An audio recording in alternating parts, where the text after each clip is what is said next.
Welcome back to another episode of Enter the Nerdom. I'm here with co-hosts Stan Morensini and Watson Bradshaw. And I'm Chad Cook. Obviously. I was going to follow it up with the obviously. Were you?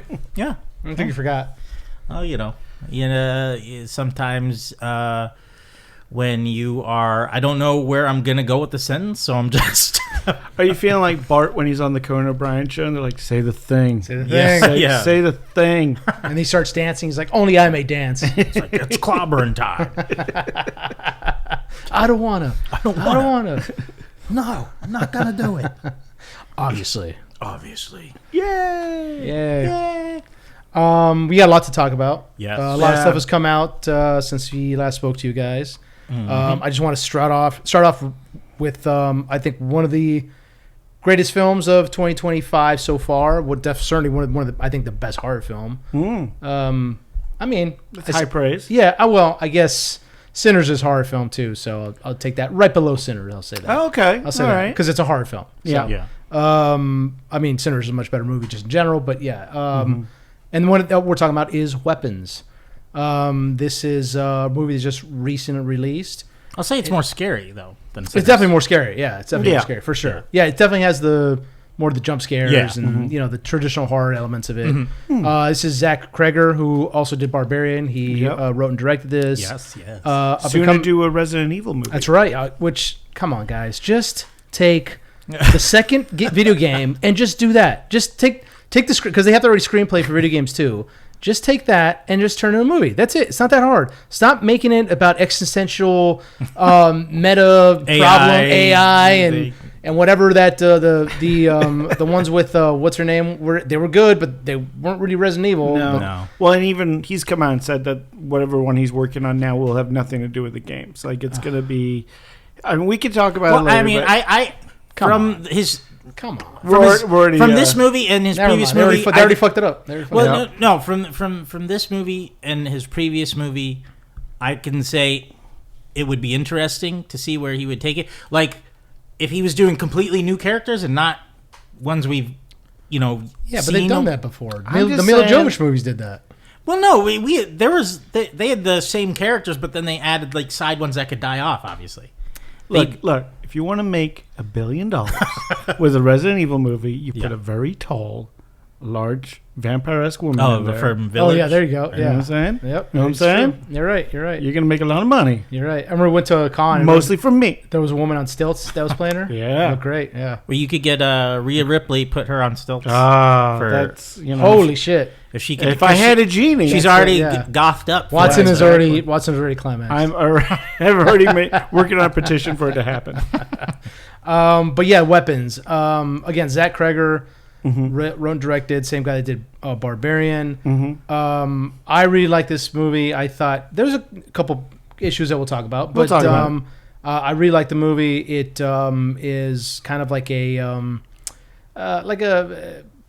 Pied Piper-esque kind of story where we're gonna do a full spoiler. Yeah, like full spoilers. Yeah, like a dark Pied Piper story, which Pied Piper's already kind of. I'd be like dark story, more like voodoo. For sure. And but yeah, it's Weekend at Bernie's 2. We're talking that. Not off on that. No. And they even chase the chickens.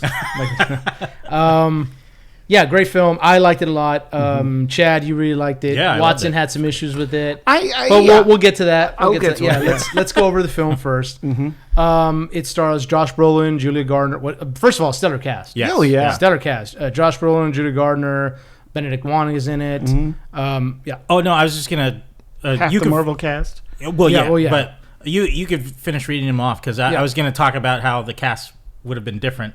And like, because Pedro Pascal. It was going to be a whole different cast, but then the strikes happened. And I'm kind of glad that They did happen because I like. You don't want a fourth Pedro Pascal movie in the No, theaters? it wouldn't have been. More like It wouldn't have been Pedro Pascal, fatigue at all. It just would have been a different movie because I don't think he would have been giving the same performance. Not that he's a bad actor, but it wouldn't. You're right. have Yeah, that I know what grit you that mean. Brolin had. Yeah, I know what you I don't mean. know. Yeah, Brolin can get dark, but he's also feels like desperate in this film. Yeah. What Pedro Pascal does, he can get very dark too, but it's just there's I don't Whimsical? know. I don't know. Yeah, It's yeah. like- it's a more of a lightness, Brolin's unintentionally. definitely doing more like Old Country for Old Men. Exactly. That's what I was yeah. thinking when I was watching it. Yeah. Yeah. So obviously the film starts off with, as you've seen in the trailers, the kids from this small town of Maybrook, Pennsylvania. They get up one night, walk out of the front door, and 2:17 in the morning. 2:17 in the morning, Oh, which I yeah. think is a number we're going to talk about. Yep. And they run out of their homes with their arms outstretched. All and, watching Naruto. Yeah. And Well, no, the Naruto, the arms are in the back. back, yeah. These are to the side. Come on, Watson. Come on. No, Give your up, arm give up the runs. nerd card. Oh, bro. yeah, hold on. Let me pass my Jesus anime Christ. card Go, up. go and back rip to your it up. T1000 run, okay? Yeah, thank you. Go back to that. Scarier Run. Which is the scarier Now run? kids will be running like this. Oh, yeah, so man. yeah, so they all are from Julia Gardner's class. She plays Justine Gandy.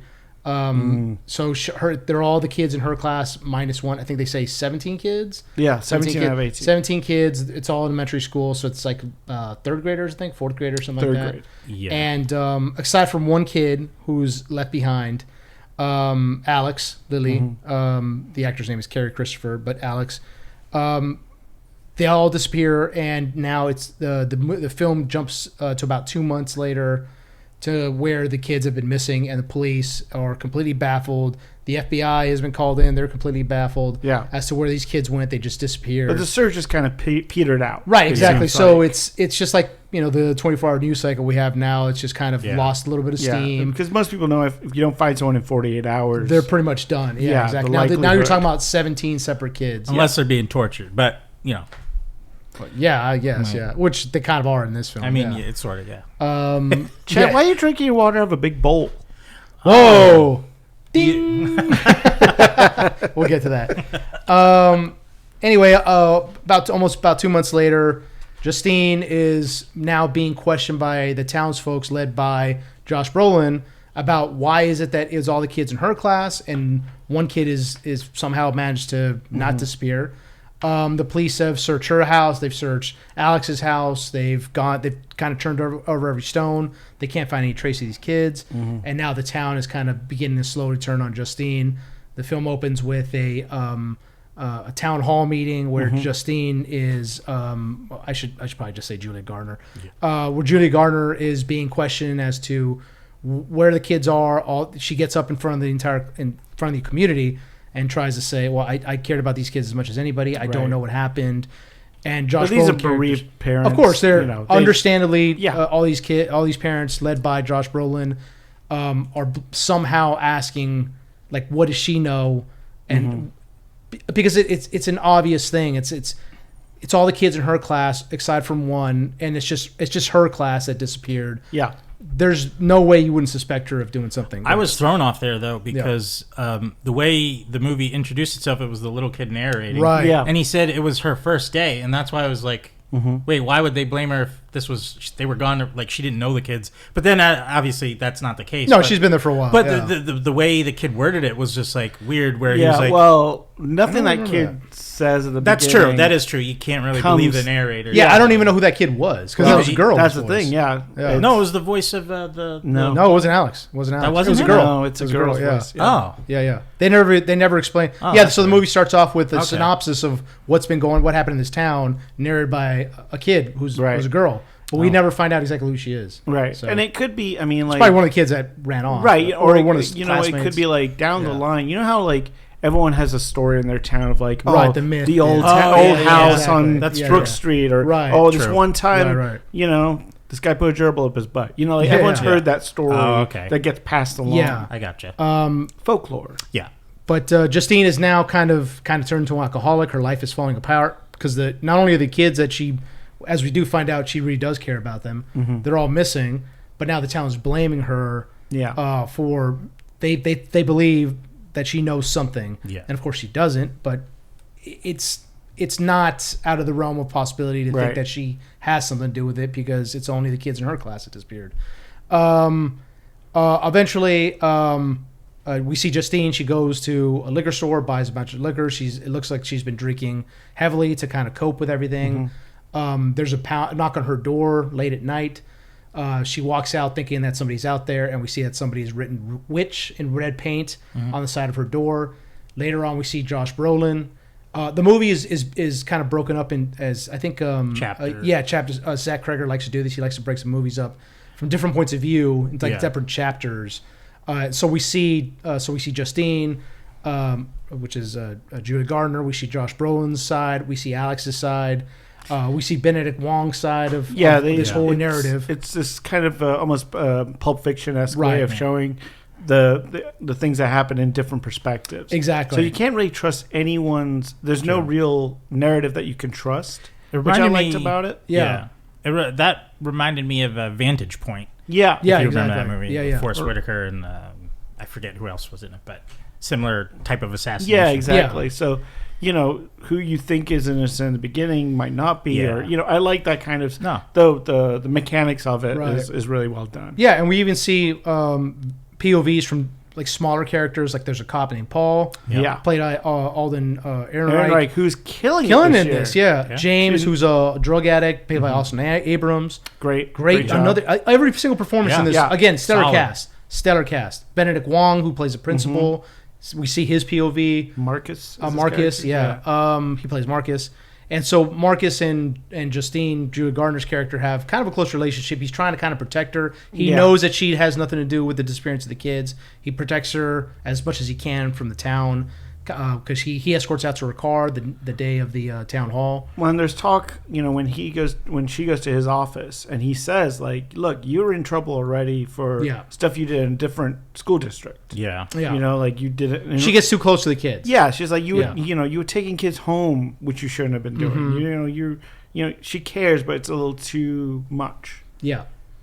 So we see Justine kind of reconnecting with Paul, who they have some kind of a past, but Paul is now in a different relationship. And he is a recovering alcoholic.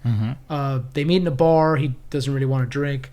And they end up spending the night, which we later see that they ended up spending the night, but they ended up doing more than just spending the night. Yeah. Despite the fact Paul's in a relationship. Justine still wants to know, Julia Gardner wants to know what's going on with Alex. She tries to reach out to him. Her supervisor, who's the principal, Wong, tells her not to have any contact with him because it's not only is it inappropriate, it's probably illegal to be following a kid around. She begins to follow him home, stands outside his house as she's still drinking. Still just sitting in her car watching his house. The house we see the front yard has become overgrown. There's newspapers collecting on the driveway. She goes up windows, too. all the windows. She goes up and knocks on the door. She sees all the windows have a newspaper on them. She goes around the back of the house. Still knocks on the door. Tries to like, hey, what's going on? Can I talk to somebody? She does eventually run into Alex outside, and he's like, stop following me home. Very angrily, and we find out why he doesn't want her following home. It's not because of the obvious, because he's scaring her. She's scaring him. It's not that. Yeah, he's doing it for her well-being, as we find out. She goes back of the house, looks in an area that doesn't have newspaper on it, and sees Alex's parents, just sitting there on the couch, completely emotionless. It's a good jump scare. Good jump scare. Has no idea what's going on. Sits her in a car, passes out because she has vodka in there. She's been drinking. Yeah. And eventually we see the door open and we see Alex's mom come out walking in a very strange motion, like this Frankenstein. Yeah, it's very like marionette. It's a good. That's it. Yeah, it's a good marionette. Yeah, that's a perfect way of putting it. And as we find out why. Yeah. With a pair of scissors. In her hand. We think that she's going to stab her up. Instead, she cuts her hair. Julie Gardner's passed out this entire time from alcoholism. I'll just say this was a great movie to see in theaters with a crowd. Because when that door opened, yes, the people next to me were just like, "Oh no!" I watched it twice. Yeah, I watched this movie twice already. When the door opens and she steps up, you're like, Yeah. and then when she opens a door because Justine forgot to lock her doors. It's a locked camera. Yeah. on Yeah, you, exactly. And you just hear that bing, bing, Yeah. bing, the back And door people are like, open. oh no. Both Yeah. times I watch people are like, oh no. Yeah. Yeah. And then we see that the scissors getting closer and she just takes her lock her hair. And then it cuts to To the morning. Paul. Yeah. Yeah. Which so I thought was brilliant. No, it's very good. It's very a good. great way to stretch a story. Like, sorry, continue. No, go ahead. Yeah. No, it's just like the story itself is not that. It's not that big or long, right? Yeah. It's just it probably takes place during a course of 2 days. 2 days, something. Yeah. So the way to like kind of rewind, start again, Mm-hmm. rewind, start again, like you get to expand on that world a little more. Yeah. And in a way that you probably wouldn't with a straight narrative. Yeah, exactly. Eventually, we see Paul's side of it, who's the cop, who is now we see has relationship issues. Doesn't seem like he's married to this woman. Fiance. Fiance, yeah. Turns out she's the daughter of the chief of police, who's his boss. And They've been trying to get pregnant. they've been trying to get pregnant. Yeah, exactly. It's Toby Huss, who's the police captain. And we find out that he's also trying to recover from alcoholism. Doesn't seem like they have a great relationship, and we see that he did end up sleeping with Judith Gardner's character. Yeah. And she comes home. His fiance comes home early, and he wasn't. He knew that she was going to come home early, but not as early as that morning. That it seems like he maybe forgot because as it turns out, he did drink. Yeah. They again, they're not having a great. The relationship isn't going well. He goes on patrol, discovers that somebody is trying to break into a building. This was James, the drug addict, Austin Abrams. He chases him down, which, by the way, the music was great as he was like chasing him down. Like the camera shot because the camera is over his shoulder inside the car. Yeah. So it feels like you're inside the car as he's like navigating through these alleys, trying to catch up to James. Catches up to him, and he does something which I was military police in the Army, so it's very. We were taught to say the same thing. Like as he's patting him down, he puts him in handcuffs. He's patting him down. He says, "Do you have anything sharp in your pockets? Knives, needles that might poke me?" That's what I would ask people too. I had to put people in handcuffs a couple times. I had to ask that too. Do you have anything you're not? You asked me when I walked in today. I mean, I have to, man, because I don't know. Some sketchy characters here. Do you have anything in your pockets? Knives, needles that may poke me. Guy says no. He goes in. Why? That's why you're supposed to pat before you reach into his pocket. Well, he's hungover, so probably. That's true. Yeah, exactly. He's hungover. Yeah, because he did use the back of the hand and pat it, but but it wasn't your. Yeah, just that's where you're supposed to pat before you go down. He doesn't. He has gloves on, but he gets poked, and the syringe falls out of James's pocket, and that's when he, enraged, obviously so, just punches James and knocks him out. I would have done the same thing. I mean. That's the problem is that aside from obviously knocking the guy out who's in handcuffs, the camera he does it in front of his police car, and the camera, the dashboard cam is on. Oh, and that's he's not hungover at that point because that's pre him showing up the bar with the finger wrapped. Oh, that's right. Oh, you're right. You're right. Yeah, you're right. You're right. Yeah. Get your facts right. Yeah. Oh no. Because again, the story is broken up into chapters. So he knocks this guy out. Disconnects the camera, tries to treat himself with antiseptic, wakes James up, says, "Hey man, here's what's gonna happen." Like, okay, mom, sorry I punched you, but I'm just gonna let you go, and we're never gonna talk about it. I'm never gonna see you around here again, right? And James is, okay, whatever. Lets James go, and then we see him later that night. He meets Julia Gardner at the bar, and his fingers wrapped up. Yeah, and Julia even asked like, "What happened to your fingers?" Like, "Oh, some work stuff." I think that probably influenced him to drink because, like, well, I got infected with whatever. Right. I might as well. He immediately asked the guy if he has AIDS. So I that because I have a phobia against syringes, so that scene was rough to watch, and just a little tiny pinprick, and he's going through his medical bag and he's like spraying out septic. He's like, one later, he's like screaming, "Please, please, please!" Oh yeah. It's not done with it. Yeah. And then we go cut over to James Brolin's character. His character's name is Archer Graff. Yeah. He's his son's name was Matthew, who's one of the kids that's missing. He has returned. As we find out, which I really want to talk about, his son isn't exactly an angelic figure in the story at all. Well, but we find out why though, which is interesting. He's still He's going to the police all the time. He's asking what's going on. He runs a construction company. He's making a lot of mistakes at the construction company because obviously it's less than a month and his son is missing. So well, you see, like he wakes up like in his son's bedroom. Well, yeah, we'll talk and about the that. wife like doesn't want anything to do with him. The wife's like, I'm going to work. Like she is done with him mourning over this kid. Yeah, which is weird. It's not even a year yet. Like, come on, One thing I do like about this movie, and they show different parents and how they deal in some way. Like, when he goes to look at the ring footage of the other couples, like the Justin Long's house. Yeah. And, the woman there is like, I don't want to even deal with it. Yeah. Like I don't want to watch it again. Yeah. So it just shows how different people deal with grief in their own way. Right. Well, yeah, so he starts his own investigation. He goes to neighbors. He takes out a map of the town, tries to line up because he has a Ring camera. He knows some of his neighbors have Ring cameras. And a lot of the Ring cameras in the town capture the kids running out. Not exactly where, but they know that they ran out of the house. So he starts his own, tries to line up where the kids will be running. Goes to his neighbors, asks, can I see the Ring camera? What you said, the woman's not very comfortable with that. He's making a lot of mistakes at work because he's supposed to order all the materials for his construction business. He's ordering the wrong paint. He's ordering the wrong material. Yeah. He's showing up late.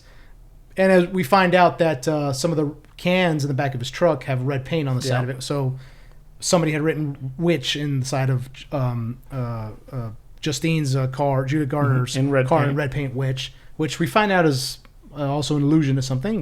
But he's also tailing her at a point. Yeah, exactly. Yeah, he's after the meeting. After the meeting, we see a truck outside. He's the one that banged on her door to scare her. She comes out, sees the witch on the side. I gotta of the car. say he's fast to run from the door like that. Yeah. And he's a burly guy in this. I like. He is. He's kind of big. Yeah. And so eventually he has a dream. He's in his son, like you said once, and he's in his son's bed sleeping. And he has a dream that his son is doing the run, and he's tracing him through the neighborhood. And they end up back at their home. Yeah. He ends up back in his son's bedroom, and he rolls his kid over, and we're expecting a jump scare at this point. But it's his son just looking normal, doesn't say anything, just kind of stares at him. And then we find out that Matthew is kind of a bully, specifically to Alex, who's the kid who's caught up in this. Yeah. And we find out that it's probably because James Brolin's character doesn't show a lot of love to him. No. And he says, I'm sorry I never said it because I feel it all the time. I love you so much. Yeah. So, obviously he's not as affectionate to his son. He's also a blue-collar guy, which is that stereotype of being hard asses, Yeah. So we find out that's probably why his son is not very affectionate. He's like an older dad, too. Yeah, exactly. Yeah, he's definitely an older dad. So. Yeah. Different generation. Yeah, shows affection in a different type of way. And then we get the jump scare where we see looks like a clown lady. Also, we have Julia Gardner's character wakes up as well at some point, and she hears something in her house. If something's going on where these people are now seeing this woman with clown makeup on. She looks up at her ceiling, and this woman clown makeup's hanging there upside down, but then it just kind of changes to a normal view. We go back to James now, who is a thief and a drug addict and is going through people's stuff and trying to... Can I just say, my favorite part of the movie? Yeah. Is the James and Paul sections of this film. Yeah, I could watch a whole 6-part miniseries on just their interactions in this small town. Yeah. It feels like they've been doing this for a while. Yeah, James notices the house is overgrown, has got a bunch of newspapers. He thinks it's probably nobody there for a while or it's abandoned, whatever. Breaks in, starts going through stuff. There's nobody in the home. We expect to see Alex somewhere in there, but he's not. And then while he's in the living room, he catches a glimpse of his parents just sitting there motionless on the couch, freaks out, notices they're not moving, so just keeps going through his burglary. Because he's high. He needs to get his fix. The basement, as we turned out, the basement door is closed, so he's not able to go down there. But he eventually goes. He hears something moving around upstairs, just kind of ignores it, and that's when the dad gets up. Yeah. And how does he end up in the basement, James? Because he sees the kids down there. Oh, doesn't the dad pushes him through there? No, he just goes to look. he gets it open and then he just goes down there. Right? Oh, that's right. Yeah, he opens the door, goes down, sees the kids that are missing, and then he runs back up. That's right. Sees the kids that are missing in the basement, and they're just standing there, looking like in at the formation. wall. Yeah. And they all of a sudden, all of them turn, spin around at the same time. And I think that's when his parents stand up. Yeah, he goes back upstairs, shuts the door, like jams it with a piece of furniture, and that's when we see his father stand up, chases him outside the house, and now we see James is trying to. He calls and he's like, "How do I get?" He makes a little bit of money from the silverware he ripped off, but he sees a poster for the reward. Yeah, in the pawn shop for $50,000, and he makes that sound. You know, remember that? Yeah, he does that. He does that when he's like has an idea.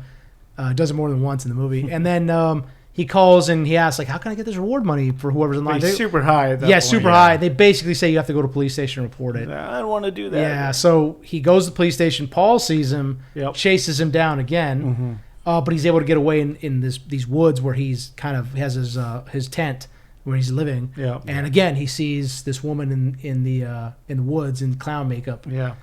Gets really scared, runs into his tent, and he sees somebody opening his tent slowly, zipping it up, and he grabs a bunch of syringes as a weapon. And as the tent opens, he flies through the flap, and it's Paul, who's been chasing him down, and he stabs him 3 times with 3 separate syringes in the face. Yep. And it's just like, oh shit, yeah, it was, oh god. I thought it was gonna go in his eye. Me too. I was like, oh no. Yeah, me too. And that's when Paul looks like he's about to shoot him. Yeah. And he says, "Wait, I know where the kids are. I can show you." Yeah. You know. Puts him in the back of it, and that's when he asks him, like, "Do you have AIDS?" And he's like, "Oh, I don't think so." Yeah, It's you're right. like, okay. And then that's when they go to the house, and Paul's like, "Okay, I'm going to go in, talk to somebody. You stay here in the back of the police car, handcuffed." Cuts to night, so he's been in there hours. Eventually, Paul comes out, drags him out, and drags him in the house. Yeah. And then that's when we see Marcus is visited by a woman named Gladys because he needs to talk to Alex's parents because Julia Gardner's character is constantly like, you need to do a CPS invest. There's something not right at that house. Oh, yeah. You know, I saw his parents just kind of sitting there, and he's like, "Wait a minute, you went to his house? Don't do that. I didn't hear that. Don't do it again." Yeah. But he takes her up on it and does ask Gladys. Gladys says that she's the aunt of his mother. Yeah. And she's very eccentric and kind of looks like a clown almost to an extent. She could tell she's wearing a strange wig. Before she was introduced physically, those flashes of her, I thought they were like it was going to be an actual demon thing, not like right. That's what I thought too. And I was like, oh, okay, that's what I thought too.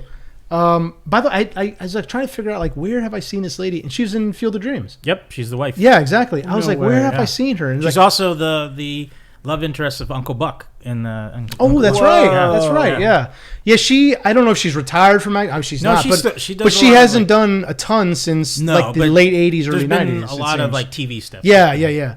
But she was great in this. She plays Gladys. Yeah. Her name is Amy Madigan. Yeah. Yeah. Really good. Really well done. Anyhow, she's very eccentric. Kind of looks like a clown. She's comes off as long legs vibes. Yes, very much so. Very much so. I was like, this is going to be Halloween's next costume. Definitely. Definitely. We saw one. You did? When we went to Midsummer Scream, which we'll talk about. I saw Gladys, and I was like, hey, that looks great. And I knew there's going to be people there dressed as her. But Gladys tells the principal, I can't. They can't come in. His parents can't come in. They're grieving. They need to stay home. It's like, sorry, that's not good enough. This is a CPS investigation, basically. I need to talk to his parents. It's not really negotiable. Next, we see that she shows up at his house, and she's like, "Oh my God, I missed the bus. And can I have some water? Can I please?" You know. And he's there. Marcus is there with his husband, and his husband. Marcus is like, "No, this is really inappropriate. You can't really be here." His husband's like, "What are you doing? Let her in. Of course she can."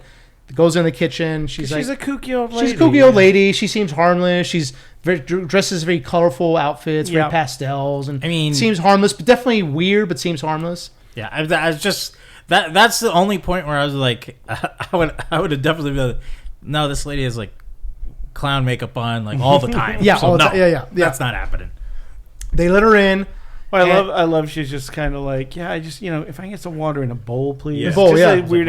He's a bowl. Yeah, he's like, can you get her some water? Get her a cup of water. A bowl, please. Yeah, it's just something I do. Weird, thing I got. Eccentric thing that she gives her a bowl, and she takes out from her bag this very like carpet bag looking thing. Takes out a branch with thorns on it. Yeah. and it's got a ribbon wrapped around it. And that's when Marcus is like, "Is that my ribbon?" Because in the earlier when he was having the meeting with her In the at office, school, yeah. he had some ribbons hanging up like from some kind of award that he got as a principal, which means it belongs to him. Yeah.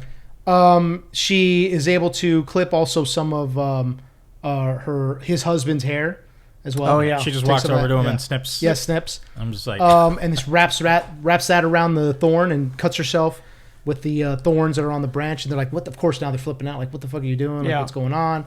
And that's when she snaps a branch and she rings a little bell, takes a little bell and ding. And that's when Marcus is now in her trance, and that's when she snaps a branch, and Marcus just attacks his husband and just headbutts him to death. Yeah. I mean, just absolutely just destroys him. I wish they showed if her hand like heals immediately or not, because Doesn't like, seem like it, yeah. because like she didn't wrap it up or anything, so I was just like, Well, she and did cut at the it pretty- end. She wrapped did? it up. Yeah, Oh, she wraps okay. it up. Yeah. Because like we didn't see it wrapped up later, I guess. Yeah, that's true. And so I was just like, oh, maybe it's like a,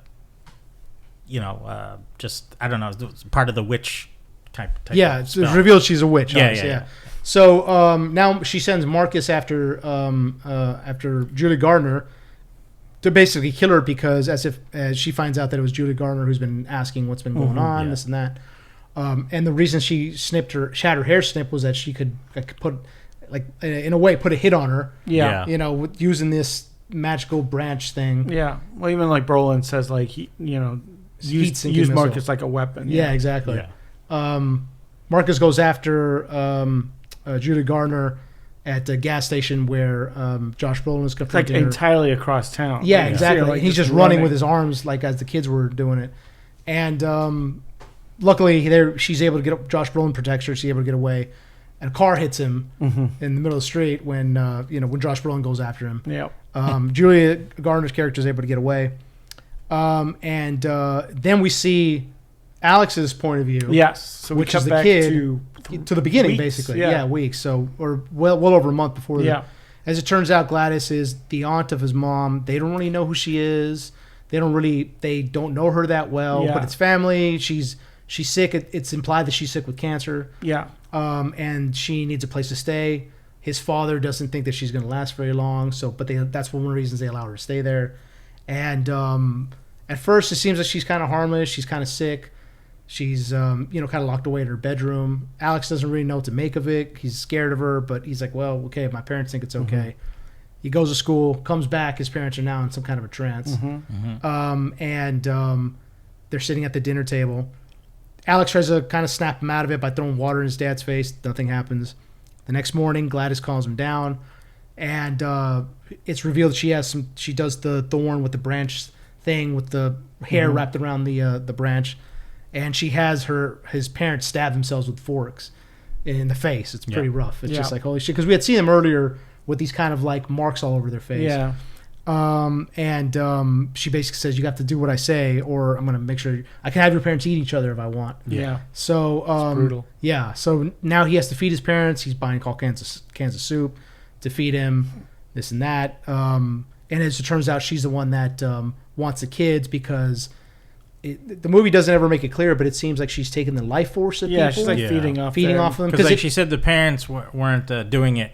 For like, her. She thought it might have worked with just them, but because it seems like when she gets there, after she takes the parents from the spell, she looks at least a little more lively. She's able to looks a little more live. She's able to walk around. But then we see she's still sick. She's still vomiting, again implied because of cancer. Yeah. And so now she needs the kids because it seems like she's going to take their life force. So she wants something from each of them that they own, and she has Alex steal their name cards from like these bins where they put their personal belongings in their class.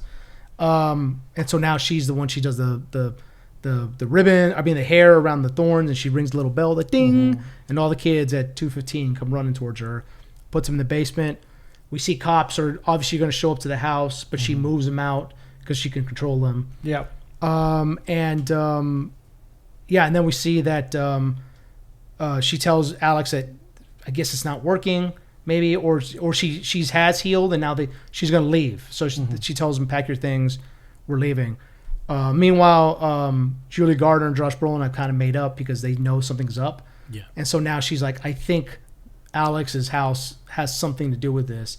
They go over there, they see Paul's cruiser outside. And we see Paul walk out, kind of, again in a marionette trance-like state, kind of wave him over slowly. It's like, okay, so we should go inside the house. They go inside. Paul's like in a corner, kind of still waving him over. And that's when you see these salt lines in the house. Yeah. Gladys has earlier told, has Alex's parents stand outside her bedroom, and has the salt lines around. She says, don't step over the salt. Goes in the house. Julia Gardner and Josh Brolin enter the house.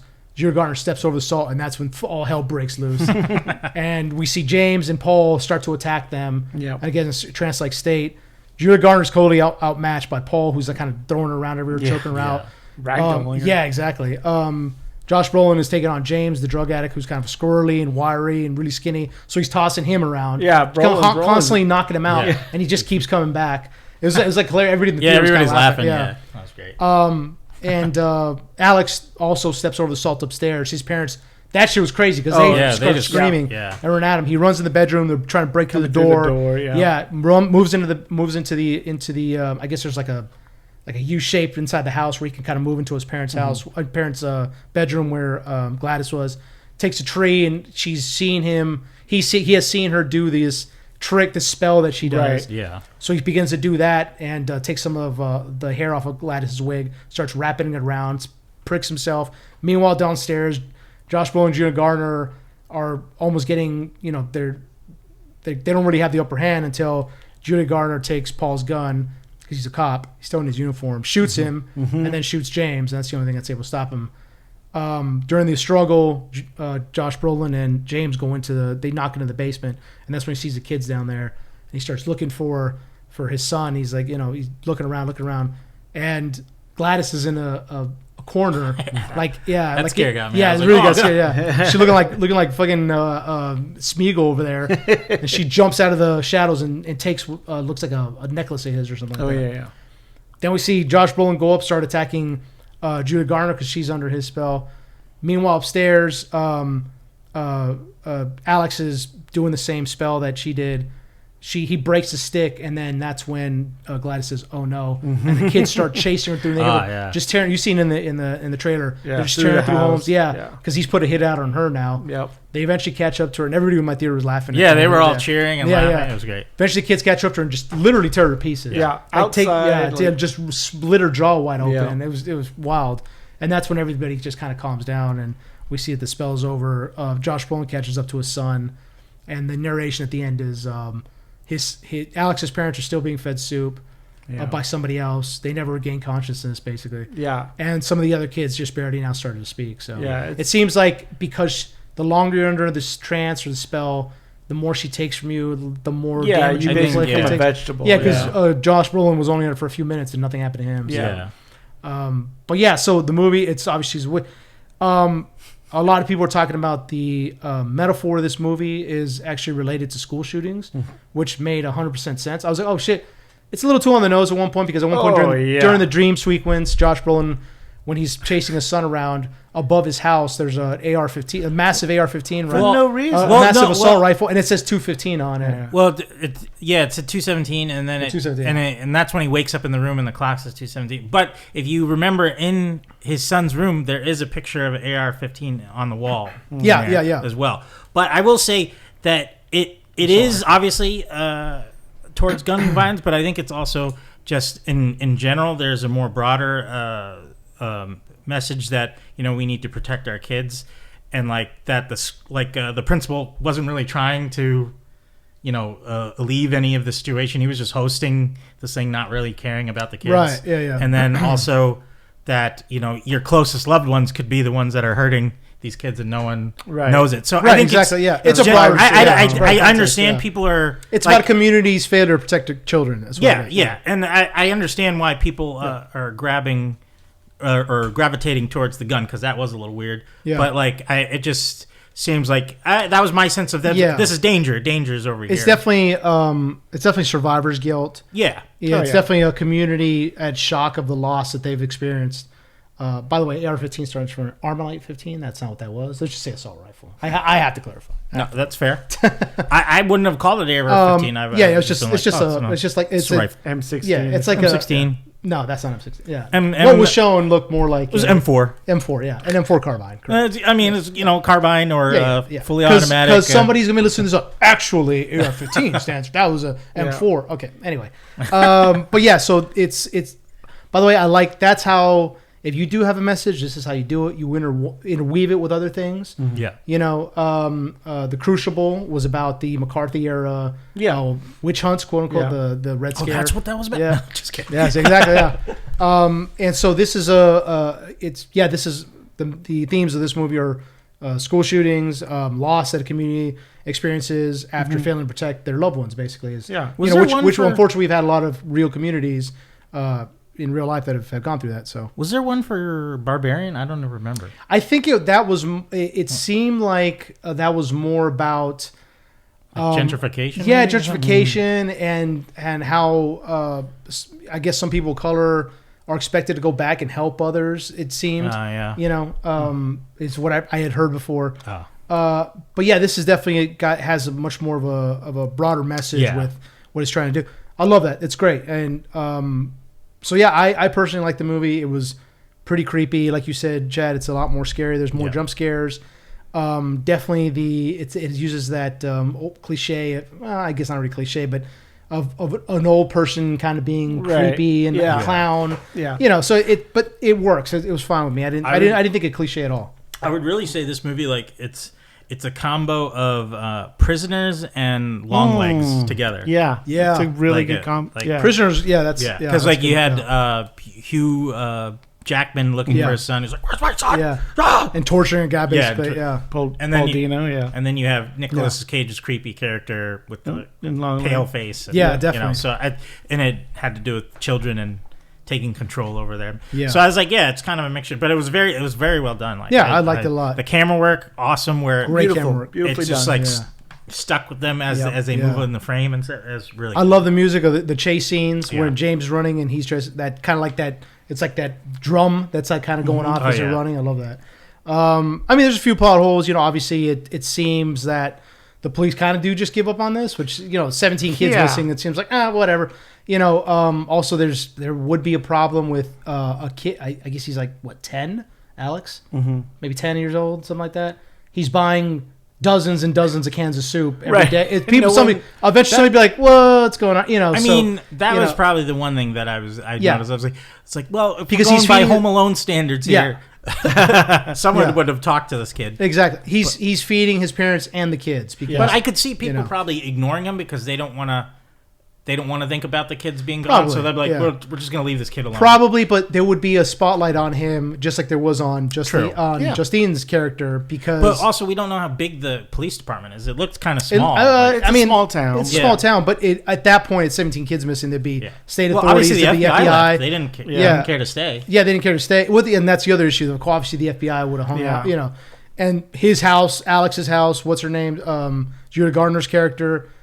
Their houses would be under surveillance 24/7. How long was I'm thinking of oh my god, the show. That's a nice cup of coffee. I'm blanking on the name. Twisted Peaks. How long was the FBI there for that? Yeah, months. Months. So but it was only one guy. So. No, two. Was there? No. Yeah, wasn't it? He had a partner. Yeah. He did. I don't remember that. Wasn't it the director? Oh my god! Yeah, but see, that's what I mean. So it's like, and that's a teenage girl, basically a young adult, and they hung out. And this would be media would be everywhere. Been all over. There'd be trucks parked outside. News from out of town. There'd be news outside of her house. There'd be news outside of Alex's 17 house. children. Exactly. Yeah. So I think if maybe they had, I mean, I think it's fine the way it was done, but like.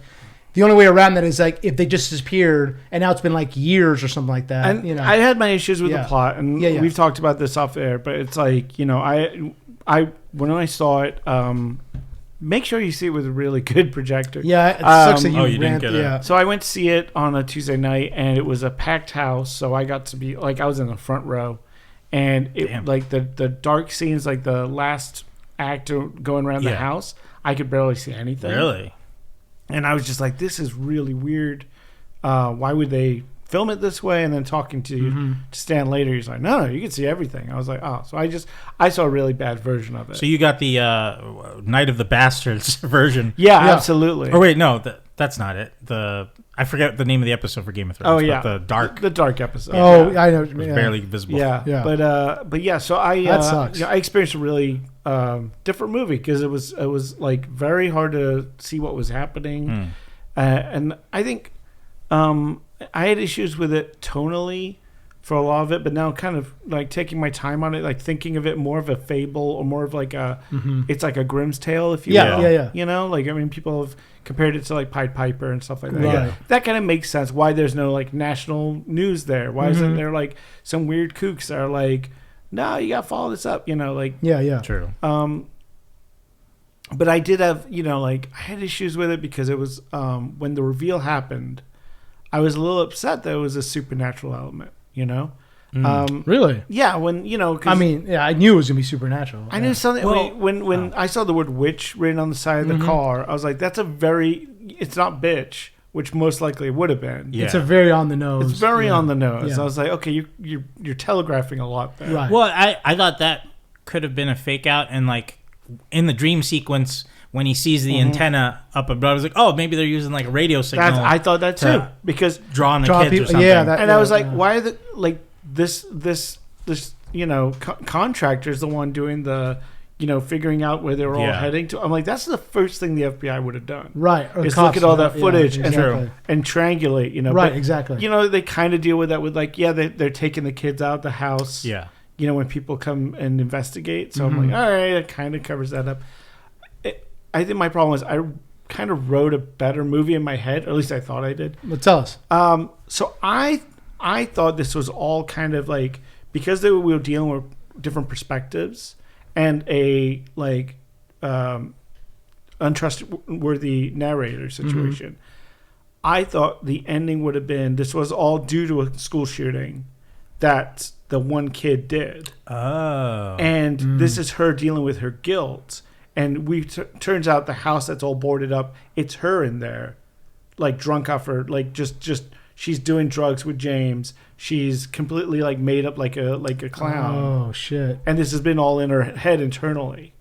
That's where I thought the film was going. That is a much what I more mean? interesting. Yeah. Like where it's like she's Yeah. gone so much guilt in this. She's invented this kind of So world. she's older now, and she's just like reminiscing. Maybe not even older, but just like no, she just kind of lost her mind. yeah, kind of like I'm thinking like the mom sunken from, into like, Requiem of a alcoholism. Dream kind of thing. Right. Well, no, I mean, like if she was the shooter of the school. No, the kid would have been. Oh, the kid. Yeah. And because they talked about like her I definitely. inappropriate nature with people in the Oh, past. you're saying sorry. I Yeah, didn't yeah. know you were talking about the teacher was. Yes, Okay, it would sorry, teacher would have been. Yeah. Yeah, sorry. I definitely thought the kid was was responsible. I did think that Yeah, at first. Yeah. And then when they Like, showed I know the what you bully mean, yeah. scene, I was like, Yeah. is he responsible? right. So, So then when the reveal happens, oh no, it's witchcraft. I was like, oh, okay.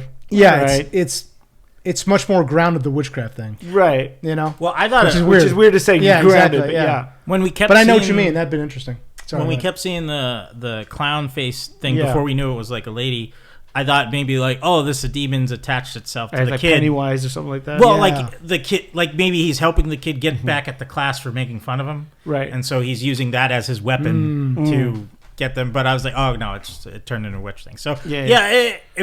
I was glad it didn't go crazy Right. supernatural. Like it could have been even more supernatural than what it was, but I thought this was just enough. I thought and also I had issues with the tone shift in the third act being like suddenly became like a Sam Raimi movie. Yeah. Well, yeah. You know, I mean, with yeah. in the house stuff. Yeah. Well, I feel like Barbarian had a similar Yeah. vibe to it. There was laughs. Like earlier in the movie, there was some laughs of just their yeah. reactions. So Yeah. like, when Josh Brolin wakes up from the dream, What he's like, the "What the fuck?" fuck?" What the fuck? Yeah. And like, but just cracked me up. she does it too. Yeah. She sees. She's like, what the fuck? Yeah. Yeah. Yeah. and like, I Very think natural reaction. Yeah. I think that's just a part of like horror movies where something's so crazy, and then you're just like, "Oh," and then like just the reaction from the person put in that situation, they're going to be a little comical.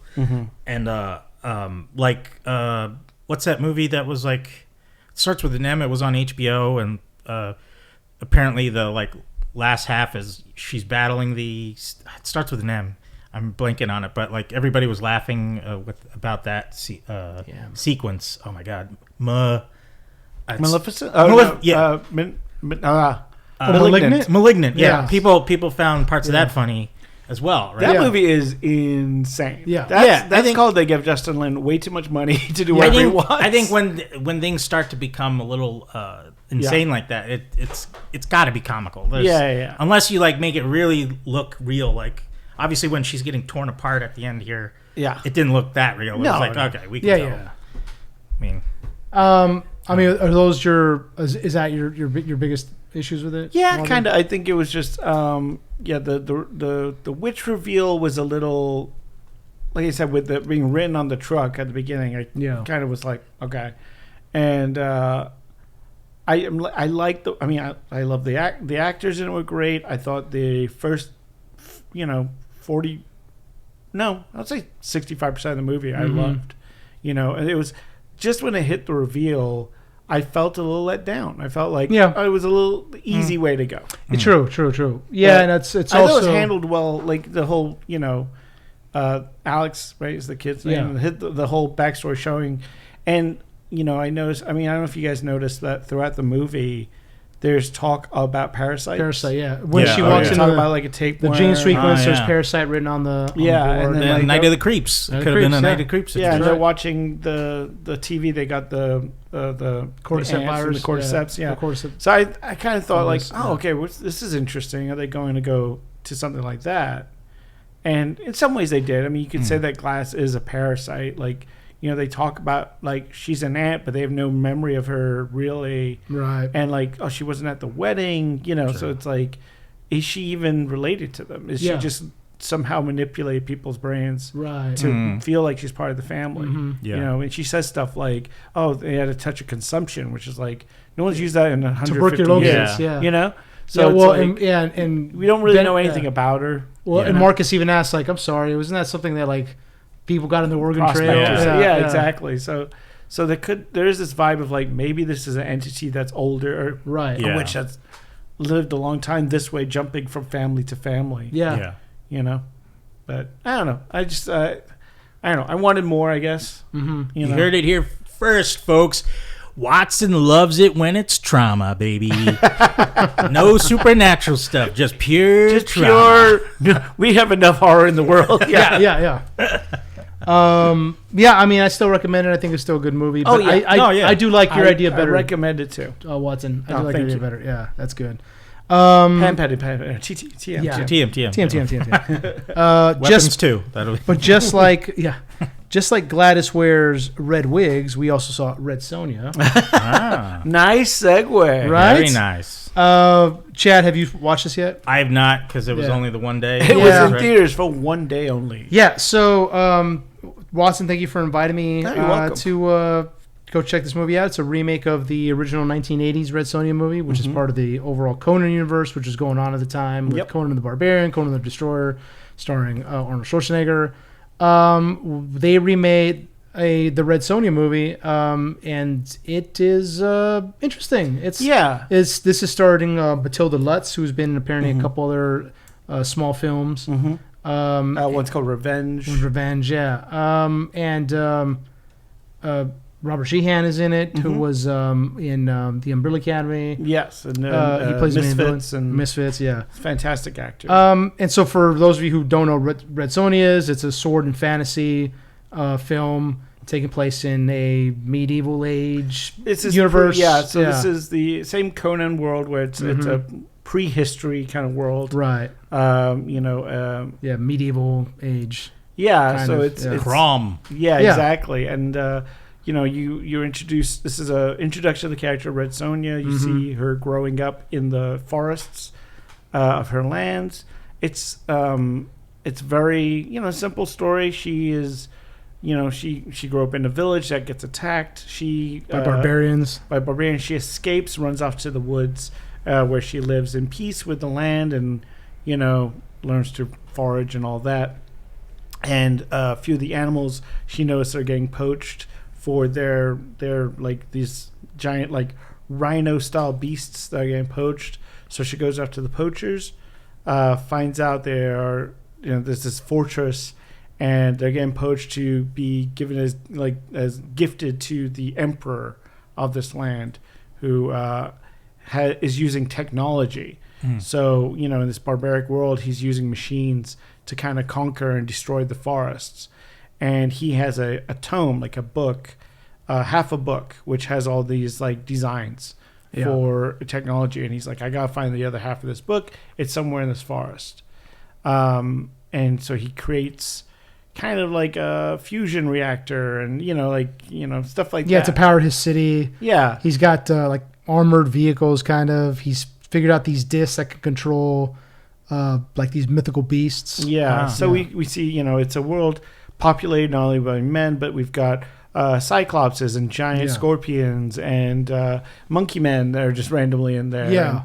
And they're so like these ape-like creatures that are, bipedal and baboon men. Yeah, baboon things, but they wear clothes and they're able to have and it's never really talked about. It's just they're just part there. of society. Yeah.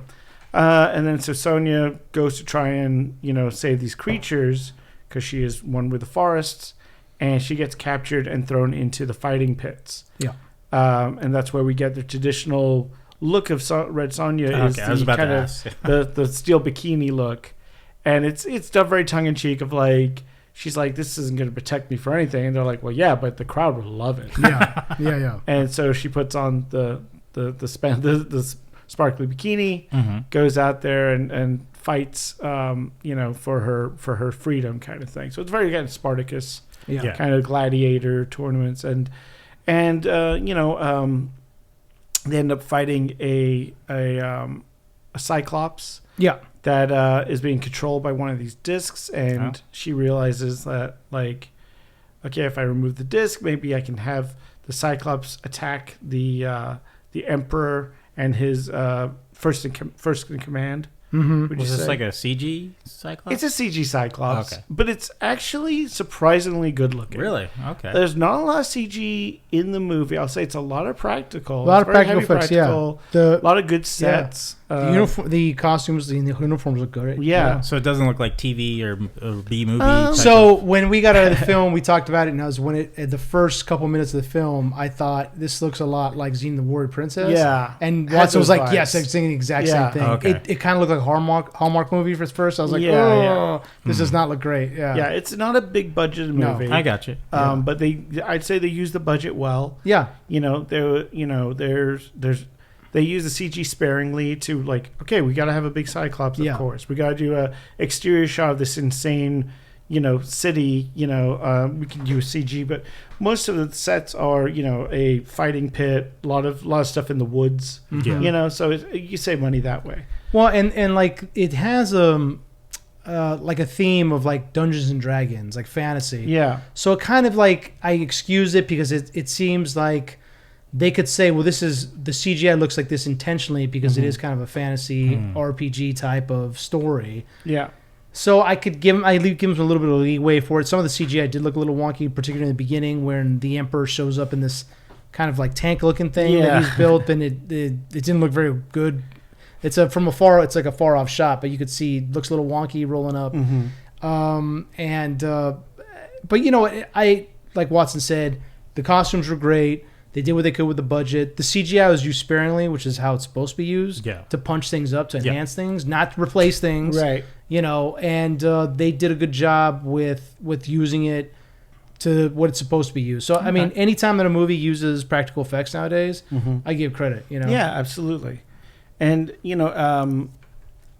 get to see her escape with her her band of escape fighters. Gladiators, and they all escape into the woods and kind of become a guerrilla group against this Emperor. Okay. Yeah. And you find out one of them is a prince, so he leaves the group to go and try and raise an army, and they try to, because her character Sonja is trying to find her people. Like, she lost them as a kid, and she's like, I gotta try and find my tribe.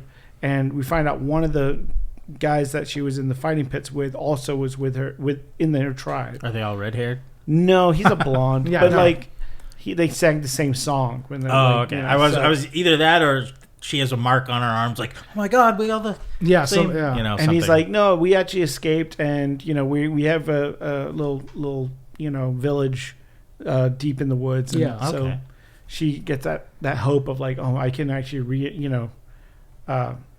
reunite with my people. Does she stay in the silver bikini? So she gets an upgraded silver Oh, bikini. really? It's it's still not much armor, but No, I mean, like shoulder pads and like yeah, kind of like a becomes, tunic. you know. Yeah. Like Yeah, football. she's got like gauntlets now. That's about gauntlets, it. yeah. So it's kind of funny. But you can 'cause still she's see her, like, her midriff Yeah. and her legs, and and I get it. Like it's a little tongue in cheek because you're dealing with this character, and so. But yeah, it is kind of like you want to have that look. So Yeah. See, if she has too much stuff on, her hair's gonna get caught in the armor. So that's Right? why. Yeah, Obviously, it's got to be a bikini. Yeah. I mean, that's Dragon is the emperor, and he Yes. has Anissa, who is also from the fighting pits, who is now Yeah. second command, it's like his general of his army. and she's So kind of it's crazy. Like she's hearing voices of everyone that yeah, she's she's killed, and they kind of haunt her. okay. But as it turns out, it's Dragon who's been poisoning her to keep her loyal. Yeah, to keep her like, hey, I can make the voices go away. They take. Oh, the, she knows this that he. no, she eventually Oh, she okay. finds out. Oh, okay. Yeah, and she, I mean, they could have made her like just this. In the 80s, it would have happened like this evil character. She's evil, Yeah, they give her But like they give her a Zenny backstory. She actually is in love with Dragon and wants to be his queen. Yeah, And is hoping that they can, eventually start a life together. But it seems like he's just not interested in anything. no, he just wants knowledge. He just wants knowledge and power. Yeah, And eventually, her and her forces and Sonya's forces face off against one another. And Sonya's forces kind of get their asses kicked. Basically, Yeah. they really get overwhelmed. And Nisa stabs Sonja. that fight scene in Yeah. particular, when those two girls are at it, there's some great swordplay in that. Yeah, for I sure. was about to ask. I was like, how is the swordplay in the So movie? I thought On and off. I and thought the fight scene is probably the weakest part of the movie. Okay. It's a lot of just kind of like stand there and kind of slash at each other. Yeah, it's yeah, nothing groundbreaking. yeah. Right. No, I. But again, that one fight was pretty good. Yeah, between you her, probably had more, and yeah, they threw more time into that. So the screening we actually had, the main actress who played Sonja was there. to do a Q&A. Matilda Lutz, and one of the producers. Yeah, and she did talk about she only had like a month to learn horseback riding. Oh wow, yeah. The sword fighting, archery. You Yeah. know, like she did a lot of it by herself. Wow. Yeah, And so I mean, a month for rehearsal is not a lot. that's of a time. lot, and she has to work out on top of everything Yeah, else. you yeah. know, so, And yeah. I would assume it's not a light sword. She's got that giant. Yeah, she's Right. she's got like a two-handed. Is blade. that and in the story is that sword significant to her people or is it like No, It's just a not- sword Yeah, she it's has. not a Conan Uh, thing. Yeah. Oh, okay, I I wasn't think they sure. just hand it to her in the pit. Yeah, exactly. Yeah, I mean the weapons weren't anything special. Yeah. Okay. But again, the costumes look really good because the soldiers of Dragon, Yeah. their armor looked really good. Yeah. Like, really good. Yeah. But eventually, so she gets stabbed. She goes into the woods where she had been praying to this like mother goddess that's carved into this tree. She dies, but the goddess allows her to be reborn. So you To know what I Red was Sonja, thinking yeah.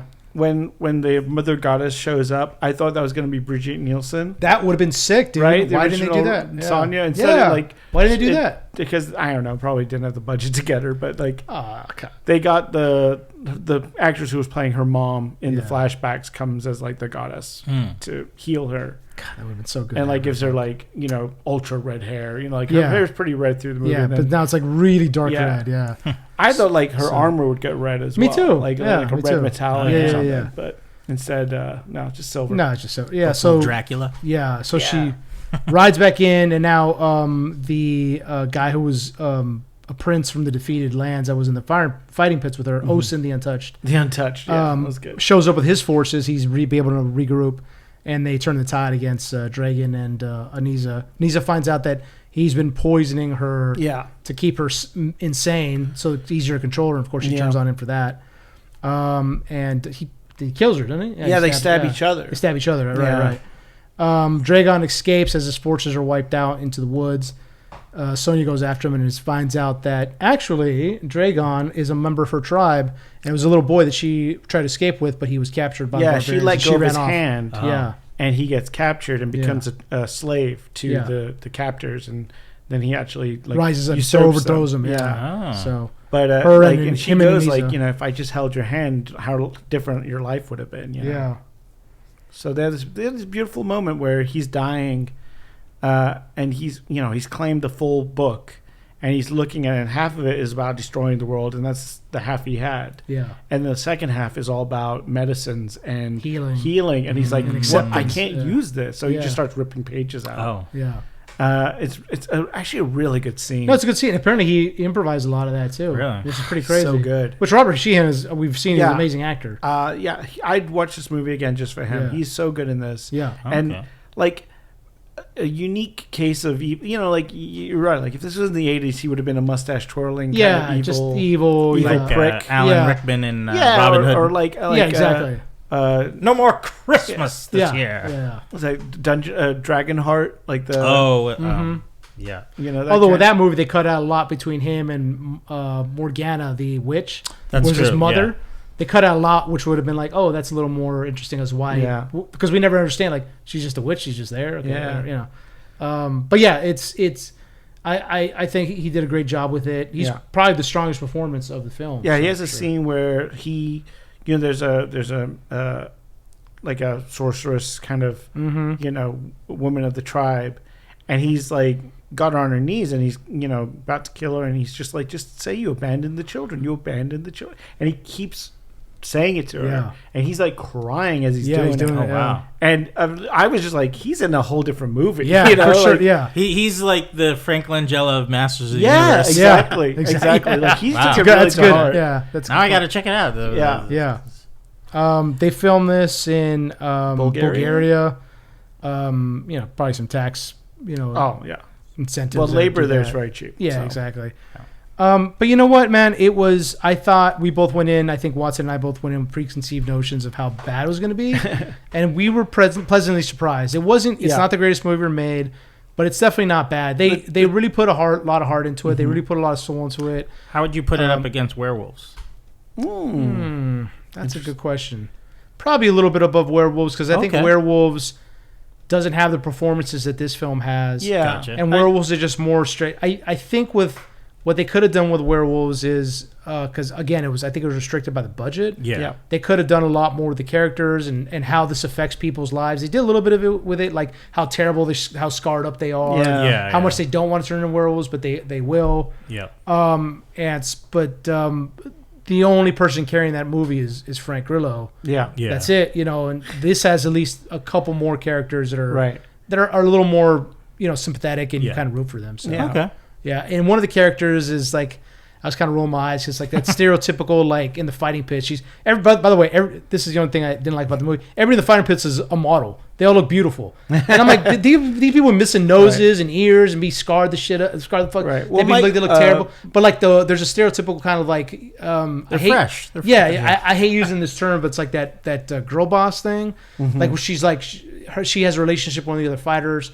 And she's kind of like, I just kind of roll my eyes like, okay, this character's gonna be one-sided and kick ass, and she's gonna dominate the entire. She gets killed like immediately the first fight. Right. She gets an But I'll arrow tell through- you what- because Sonja doesn't want to fight. She's like, I'm not fighting. I'm not doing Yeah. it. Why? And then so they're like, okay, we'll just kill one of your friends, and they shoot her, and then like Yeah. her boyfriend is like completely crushed. Which It's I do oh, like shit. that. That was sad. Even though, and that's Michael Bisping, UFC fighter, who's Yeah. the boyfriend. Oh, yeah, And yeah. I thought he did a great job He did acting. an awesome I was job, like, yeah. holy shit. But they gave him a little bit of meat rather than just being like, oh, he's the heavy guy that can. Yeah, hit he's hard. like just a dumb. he's like yeah, pining barbarian. over his lost love. And he's like, Yeah. I'll see her soon. Yeah, it's great because at the end he fights there's a general of the army who's like the baboon character, Okay. and it kind of reminded me of Planet of the Apes with Mark Wahlberg. Yeah. Kinda. Oh. And so is that kind of makeup looked really good. Yeah. But he tells him, he's like, I'm gonna kill you soon. And I'm going to kill you. And he says, okay, that's great. I'll be reunited with my lover that much quicker. That's fine with me. Yeah. Which I was like, wow, great. What a great line. I was like, holy Yeah. shit. Yeah. Yeah. So there's some good, some little nuggets of gold. Yeah, there's in there. heart in this movie. is what I'm Yeah. saying. Yeah. I so- feel like everyone was giving. Exactly, man. Nice. Like, yeah, people, I think they understood what movie they were in, but they still gave 110%. So, Yeah. yeah, it's not terrible. It's not Yeah. a movie that I was like, oh god, this looks like straight to video. Like, what is this bullshit? Yeah. That's what I thought it was going to be, but it was. It's The trailer's definitely- not it's doing better. any justice, though. Well, if you watch the it's- trailer on yeah. YouTube, Yeah. it looks pretty bad. So during the Q&A, somebody in the audience said, hey, I really liked what you guys did your YouTube trailer is not doing any justice. I thought this was going to be terrible, but you guys surprised me. And he's basically saying, I thought, well, we were all thinking this is going to be shit, but it actually surprised me. Yeah. But he said it out loud. I was like, oh. How did they respond? They're like, oh, well, thank you. Yeah, they didn't know what to do. Like, I cut the trailer myself. I think they kind of understood what the YouTube trailer was going to be like, you know? Like what I'm thinking is they used up a lot of the budget for the movie and marketing for what they could.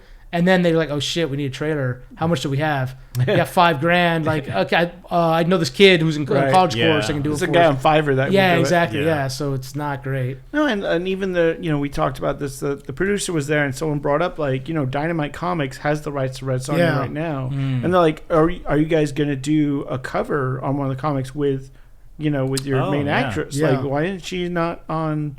And they were like, oh, that's a good idea. Yeah, like it was never thought it occurred to them.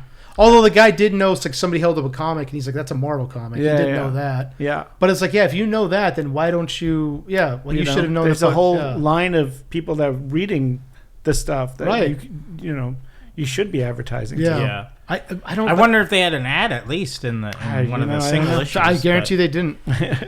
Yeah. I mean, it says it was also released theatrically in one day, August 13th, and it'll be followed by a video on demand. Samuel Goldwyn Films, which is not nothing. No, is the director American or is he foreign or is he? I don't know. It's a female director. Yeah, her MJ Bassett. Probably from here, I would assume. I think so. Let me look her up. No, British. Oh, British. Yeah. Oh, Death Watch. She directed Death Watch, which is a really great movie. It's 2002. So I mean, I could see her not knowing Oh wow. Yeah, she directed Death Watch. If you haven't seen Death Watch, it's really good. Really? Her biggest thing is she did Silent Hill Revelation 2020. Oh, yeah. Oh. So, yeah. Death Watch is about a group of British soldiers who are caught in this enemy trench, and the trench has its own life, and it's like the war, the violence and evilness of the war begin to kind of slowly consume them. But barbed wire begins to come to life. Really? It's really well done, yeah. I love Death Watch. It's a great film. Well, I would assume, if she's from Britain, that she doesn't know about the comics too well, or that could be the fan base maybe, right? But I mean that's really what a producer's job is, more than exactly. So whoever her producer was for.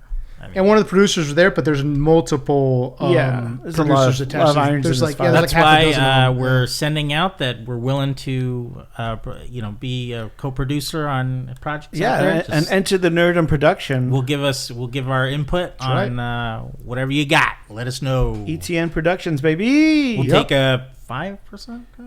Of the gross. I think more, for the gross, exactly. Ticket sales before overhead. Yeah. I mean, it's I reckon the film. It's not. I give it B+ for effort because they really tried. Yeah.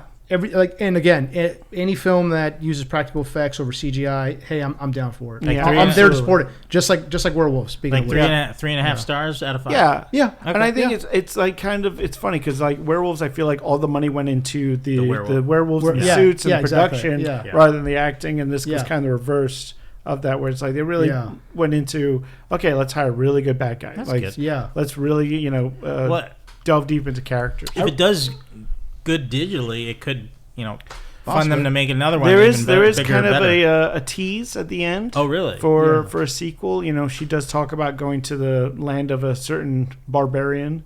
Yeah, but they even said we don't have the rights. Yeah, he's the Sumerian king. Yeah, I should go meet him. Yeah, but at the end they're like, we don't. Yeah, my name's far off. Bonan. Right. Yeah. Well, kind of like the original Red Sonja had Arnold in it, but not as Conan. Yeah, he was something else. He was a very Conan with except for the side from the name. Yeah. He was Bonan. Yeah, he's Bonan. Bonan. So maybe we'll see Bonan in this. He was everything of Conan except for the name. Yeah. So, Well, also he wore that kind of a Viking hat or something instead of And maybe you get Schwarzenegger's kid to do this one. Hey, what would have been sick is at the end the post credit scene is her in a bar, and that's when they come in Sony, we need you, and then she walks out, and I was like, okay, that's not really anything. It's not much of anything. Yeah, but I was hoping she'd be sitting there and Arnold Schwarzenegger walk in. He goes, Sonja, you son of a bitch. And they clap hands.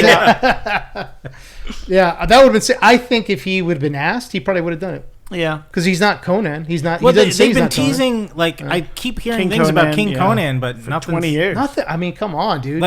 Come on. The guy's not getting any younger. Do it now. Dude. And I it was maybe I don't know, 5 years ago they brought it up like that it might be happening, and then nothing still. Well, what really killed me is that they were supposed to do a Conan the Destroyer series on Amazon, and the CEO of Amazon Studios was like, no, that's not. Well, not. they spent $1 billion on Lord of the Rings. Well, apparently it's because she didn't think it was of the time anymore. Well, who owns Conan now? Was it Disney? No, I think it's MGM. Oh, it's MGM. I think it's MGM. Oh, so Amazon would have it. Well, because he's doing that, the Fubar show on Netflix. I'm like, well, that got canceled. oh, it did? Yeah, it did. The second season didn't do well? Or from what I heard, it just got canceled. Oh, yeah. damn. Well, by the way, stop saying we use Fubar in the military. We don't. Nobody use. Maybe in World War II or the 1950s when they were fighting the commies, but we don't use that. 15 years in the Army, I never heard anybody ever use Fubar. Stop it. Stop it. Sorry. We say foorar. Yeah. And it was in a back in Arnold's heyday, in Vietnam. Yeah. They just used Fubar. Probably. And then he's like, well, I'm of that age, so I would use it. If anything, if Fubar, we say 8 up. It's 8 up. That looks 8 up. What's that stand or for? that looks fucked up. It means like it just looks like shit. Oh, okay. Yeah. That's or we say it's fucked up. Or That's SSDD. Yeah. Same shit, different day. Kind of, yeah. We don't say SSSD, but we say same shit, different day. I mean, it's shorthand. But what I'm trying to say is, stop using Fubar. We don't use that. How far is a click? Yeah. 5 clicks that way. What the fuck is it? Is it mag? It's or funny clicks? because we don't really use clicks. We use when we say like how many we say miles. Yeah. But then if we're looking at a map, we use clicks. It's weird. Huh. Yeah. We just need to do like interchangeable. commentary. When does on, kilometers come into play? I mean, that's a kilometer. Click. Yeah. Click? That's just the. Yeah. Yeah. Oh, okay. But I feel like we should do commentary on some military movies that you can just like, no, that's wrong. That's wrong. Oh, yes, absolutely. Rip them apart. Oh, I 100% would. Yeah, 100% would. At least for my time, I can't. The Vietnam movies, I'm sure they're completely inaccurate, but I'm like, yeah, they're probably walking around. They were shirtless with fucking dog tags around their waist. I love the smell of napalm in the morning. Yeah, it's like, that looks. I'm sure that's. You guys want to surf? Yeah. Come on. Yeah. Before my time, so I can't comment on those. But yeah. But yeah, Red Sonja. I recommend go check it out.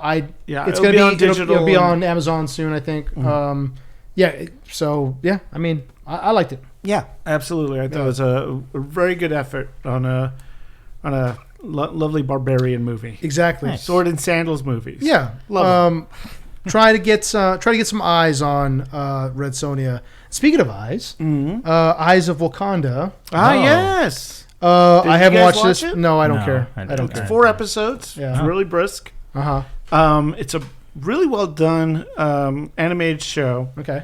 that takes you. I thought it was gonna be more than 4 episodes. I was very surprised when 4th episode was the end. I was like, oh, okay, it's like a real short miniseries, but it is basically it follows multiple stories of the war dogs, which are the spies of Wakanda. Mm. So we start back in like Babylonian times. Oh wow. Okay. We start with an agent getting sent out of Wakanda, and her job is to take. There's a character called the Lion, who is using Wakanda technology to take over the city of Babylon areas surrounding, kind of Killmonger-esque. Yeah. And he's like, why are we, not sharing this world, sharing our technology and making the world a better place for our people, kind of thing. That's and so a good point. Yeah. And so that's the first episode, is her learning what it means to be a war dog. Like she goes in, and they're like, you got to be, very stealthy, and no one's got to know who you are, and all this. And she kind of just rushes into the battle. She doesn't really, gauge it well.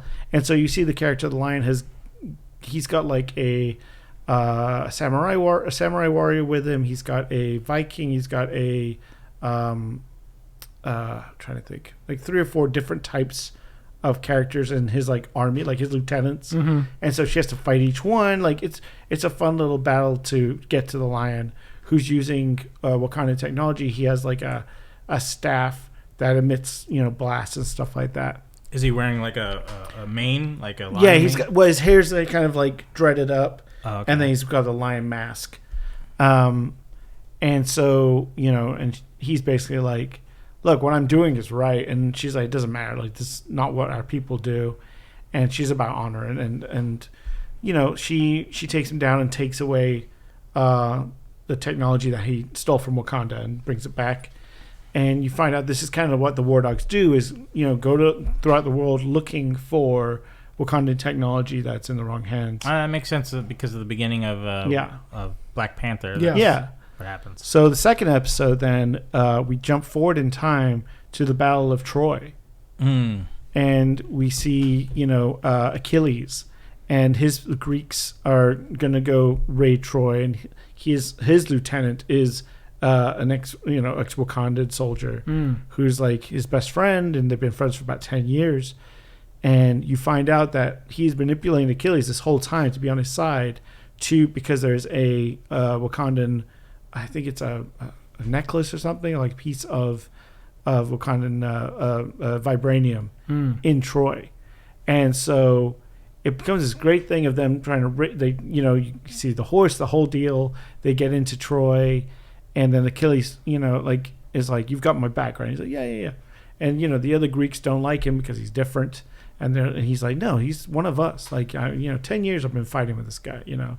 And then they get into Troy, and he's like, I got to go on my mission and, you know, get the Wakandan tech. And Achilles is almost killed. And he's like, he turns around to look at his friend, and he's gone off to find the technology. And so it's this reveal of like, you know, I've been working with, you know, I'm still your friend, but this is my goal. Like, my people of Wakanda, this is what I do, you know.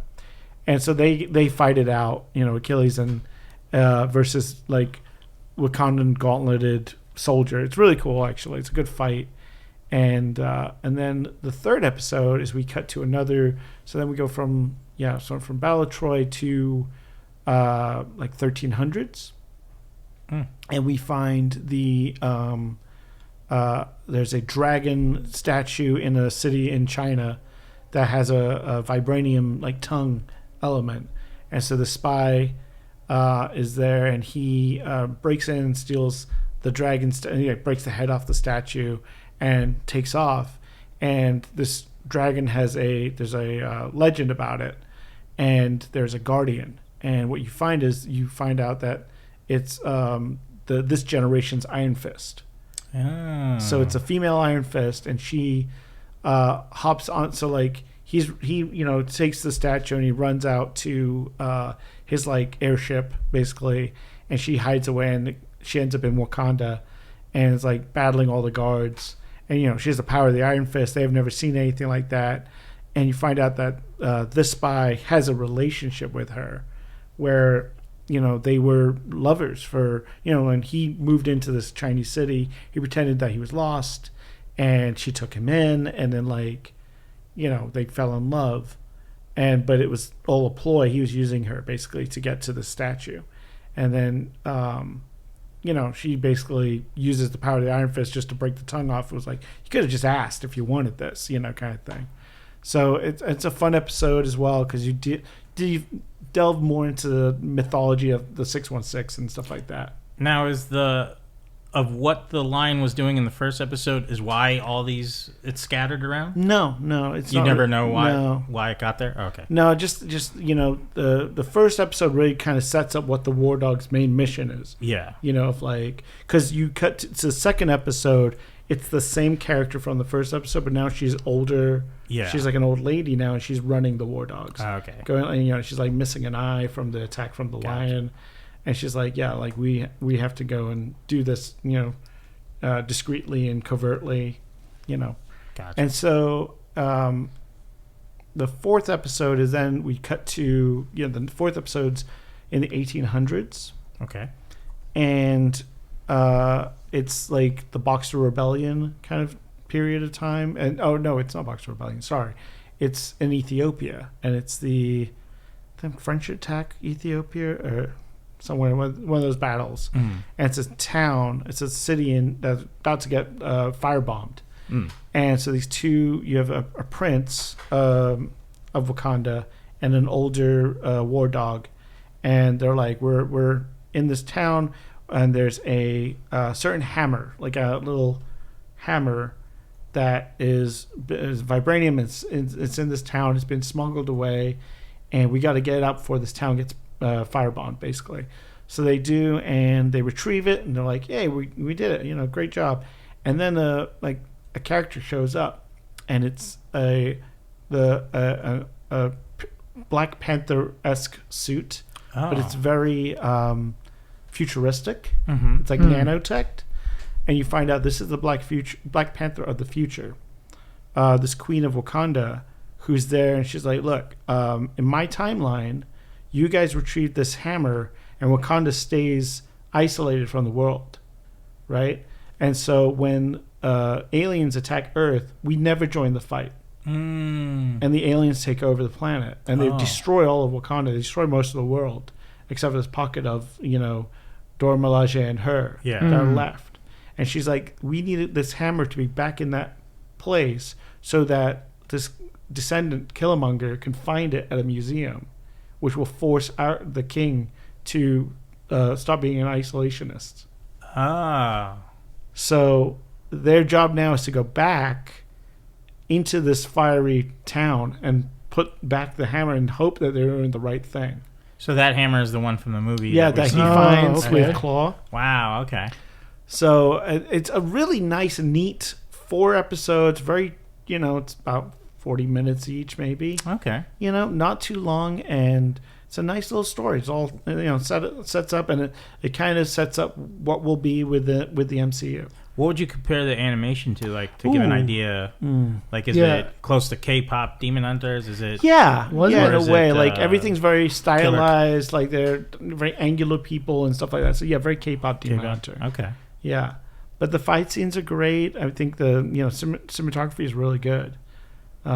Yeah, you guys would dig it. Okay. Yeah, no. But I was just like, oh, I'm ready for more. And I was like, that's the last episode. I was like, oh, okay. Yeah, I mean, I just say I don't care about it because Marvel's been turning out a lot of stuff that has been great lately. So I was like, but this sounds interesting. Yeah, if they put this out as a single 2.5-2 hour movie, No, I mean, I'm all for animated stuff Marvel wise. So Yeah, but although I'm not a what if guy, but I do like other animated Marvel. It was very Killer of Killers. Yeah, that's that kind of animation. Okay. I was about to say. I was like, is it that?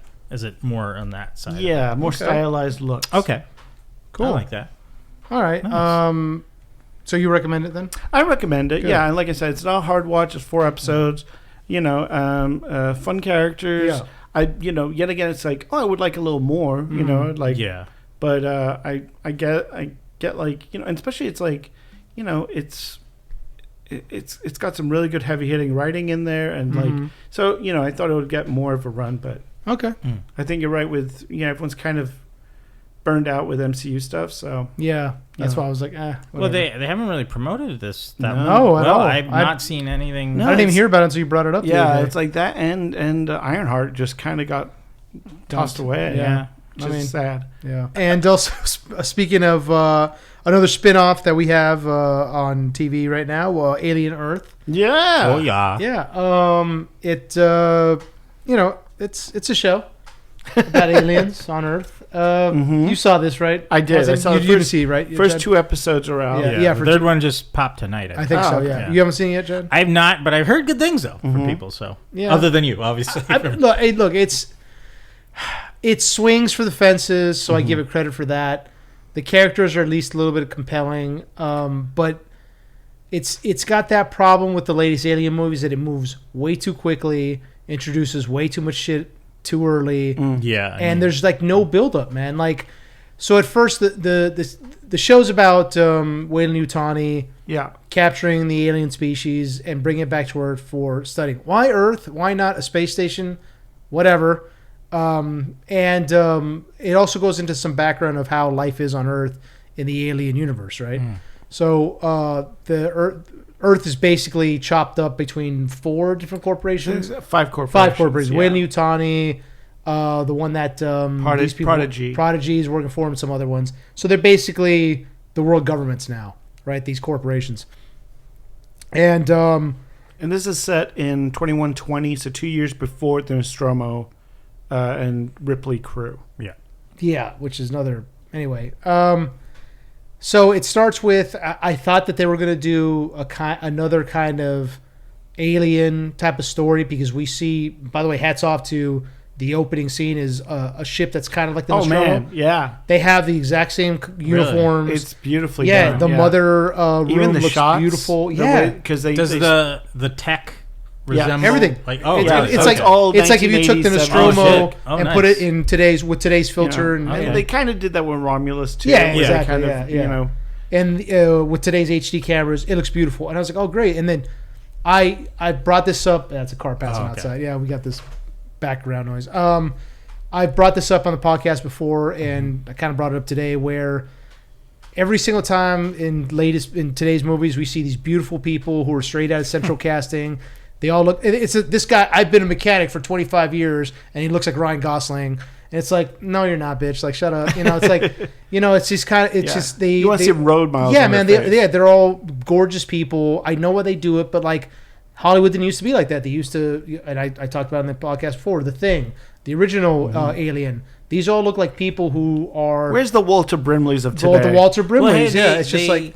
They at least for the trailers, they tried to make Timothy Olyphant look ugly by shaving doing his eyebrows. But it doesn't work because it's Timothy Olyphant. But there's a reason for it, But anyhow, get into it. Going back to what I was saying is the crew of the ship, that's not the Nostromo, it's the...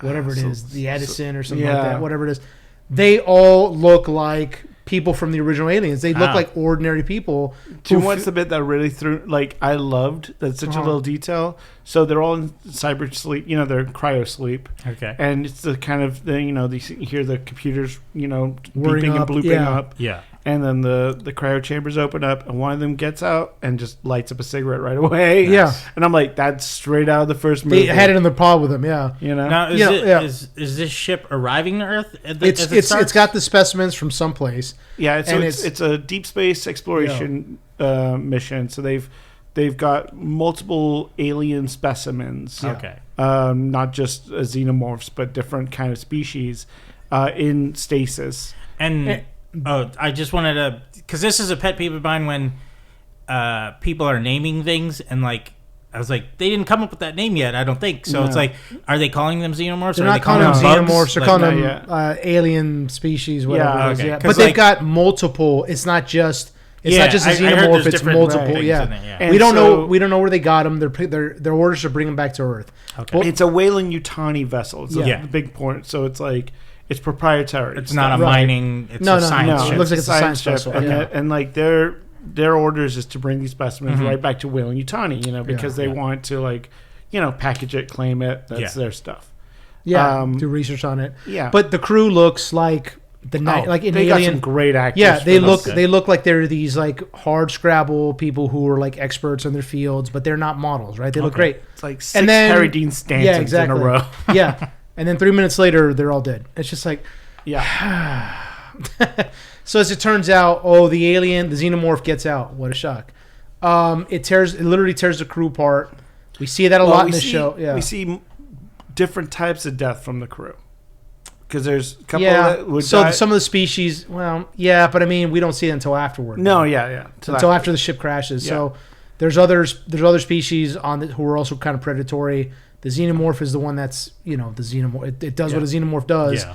But for some reason, it's we couldn't find one space bunny. They got something all like that. Yeah. And it's literally tearing crew. For some reason, unexplicable, it's just killing people. Yeah. Where on the xenomorphs in the past, now they don't have. It doesn't have a queen. It doesn't have eggs. So that's why it's not. I guess that's why it's just killing people. Mm-hmm. Anyhow, because we don't really.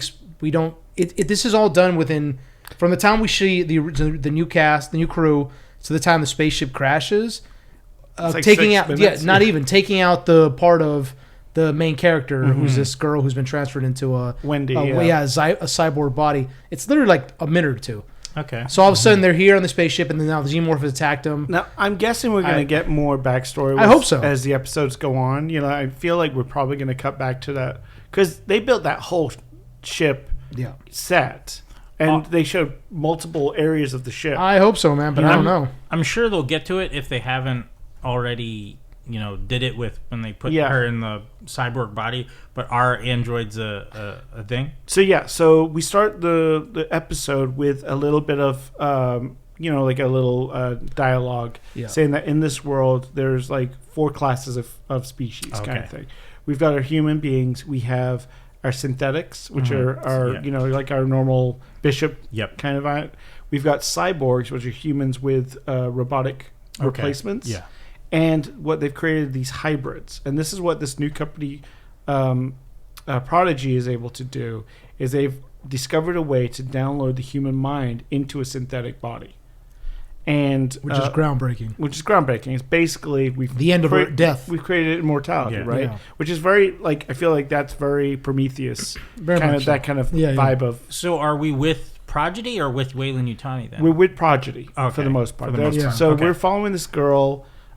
She is, looks like she has cancer or something. She's lost all her hair. Yeah. Her name is Wendy. Yeah. And she's about 12 years old. Yeah. Okay. And they say she's special. She has something about her brain chemistry can be uploaded to these synthetic bodies.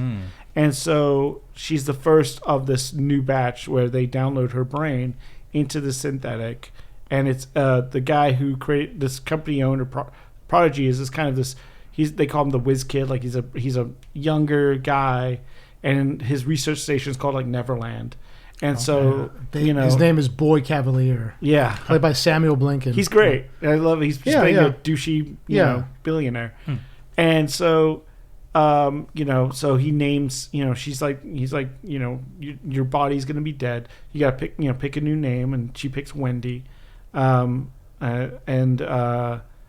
You see multiple children that all seem to have some kind of sickness, terminal or illness. disease, Terminal diseases that later all get uploaded into synthetics. Yeah. And you find out there's something about children's minds, like their brains aren't cooked yet enough where they can transfer easily. It's hard, like you can't do it with an adult yet. Yeah.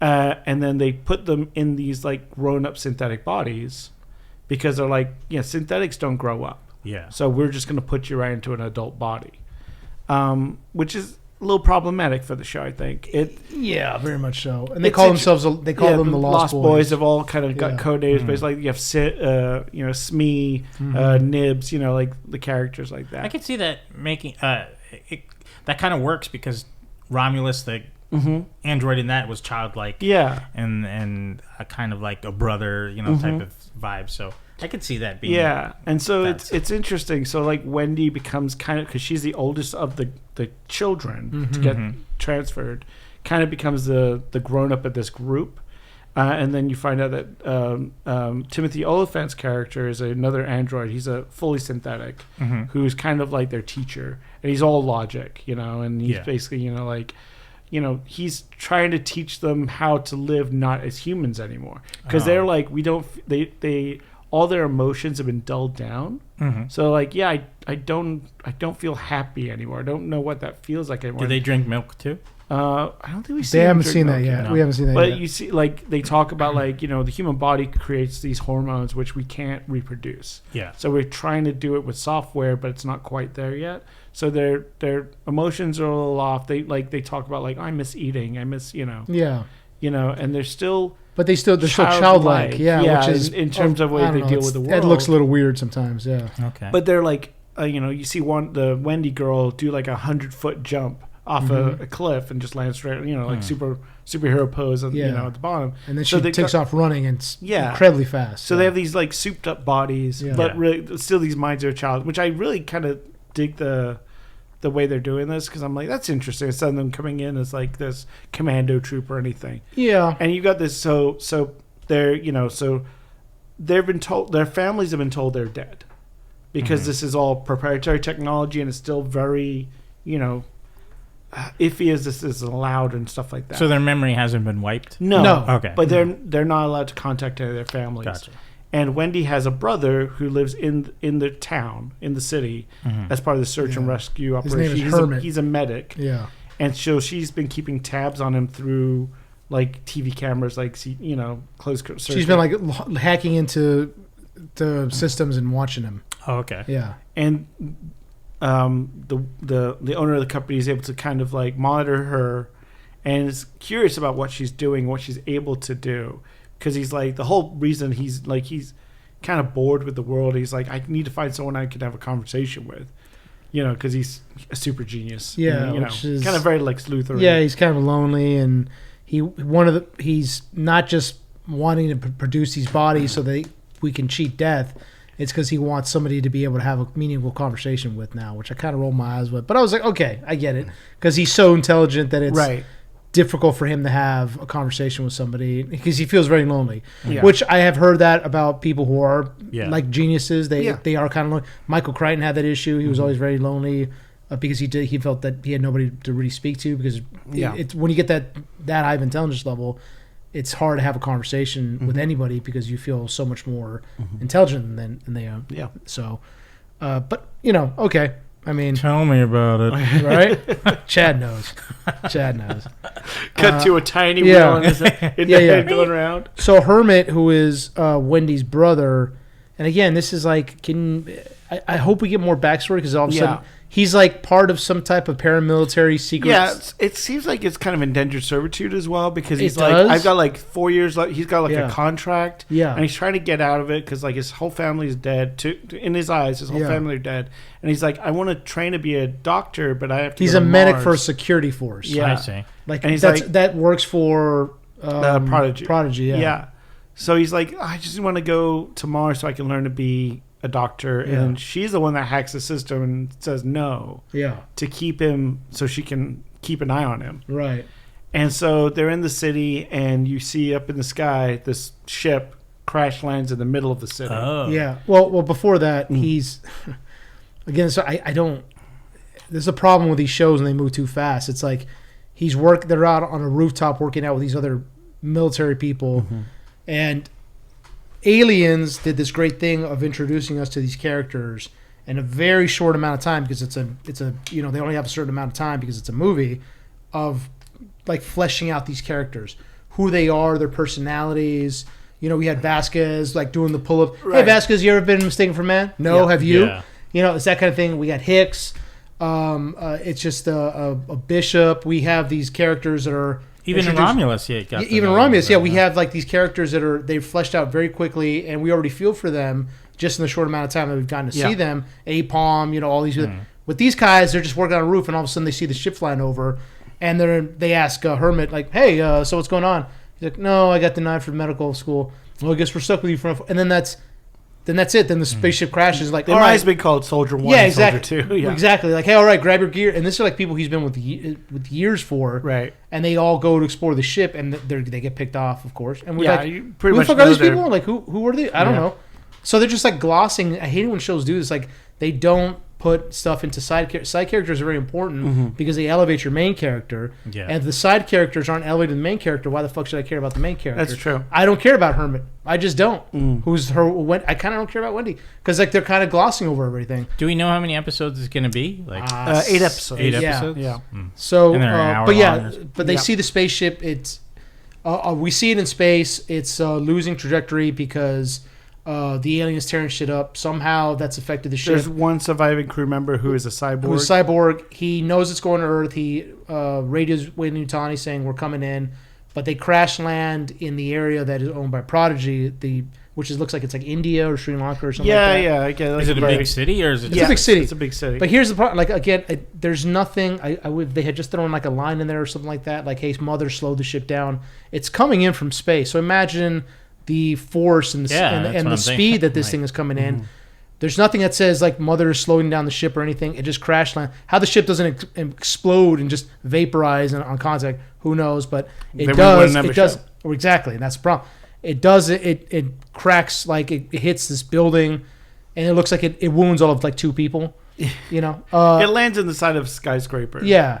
And so, yeah, exactly. In the very densely populated city. I'm just glad the skyscraper didn't collapse. Exactly. So then when the security team shows up, they're like, hey, we're search and rescue. And there's literally one guy like that's kind of pinned under a refrigerator. Oh. And that's about it. It seems like looks like the casualties. Now, they do have a line in there like most people were away on some type of religious event or something like that. But, come on. It's just, So anyhow, they get to the ship. It's buried halfway. It's the end of it is sticking out of the ground. The rest of it is like under this building. But again, we'll talk about it. It's a very confusing setup how they have any. Yeah. Because all of a sudden they're in the apartments at one point. Anyway. Yeah, so they decide to go in and work their way through and it kind of becomes the raid of just like working their way through the apartment complex to try and find people, get them out. Now it's search and rescue, but there's like 6 of them.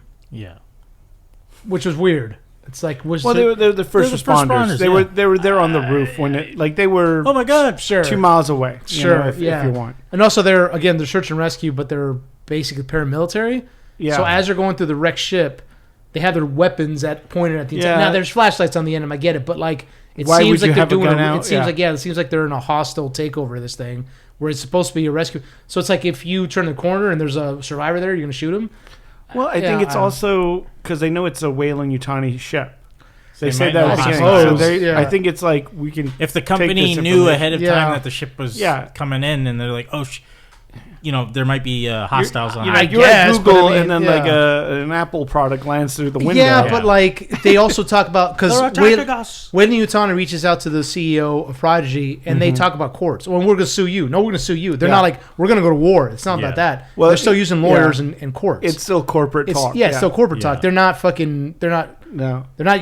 But that's what makes fucking them go, shoot your like, guys. I want what's in that ship. Yeah, because exactly. Yutani reaches out to him. From the how you're describing this, how this story is moving along, I can guarantee, I was like, either by the end of this or if they get a new scene, that whole city is going to be nuked. Just like in Alien vs. Predator. Yeah, I mean, it makes sense because, I mean, we'll talk about it. Yeah, no. Yeah. So the search and rescue get onto the ship, and there's a hole in the side of it now. There's a hole inside of the ship, and it gets you like a way to get on. And they see that there's some face huggers that were, in the glass container. Yeah. And there's some actual eggs in one of the rooms. Yeah, in one of the storage rooms or something like that. So here's my thought. So the eggs, did they find those eggs? I think they did, and they put them in that room, which is, again, another plot hole of this show. Right. Because the xenomorph is obviously now fully grown. And all the xenomorph does... It's not a queen, It's not a queen. It's just a drone. Yeah, it says drone, which the drone's job is to take hosts for the eggs. Back to the eggs. To the eggs so they can be impregnated. This xenomorph says, fuck all that. Dude, and just tears apart anything it encounters. Fools. Literally tears people apart. So this team found the eggs on whatever planet and loaded them up on the ship? Correct. I guess so, yeah. Yeah, correct.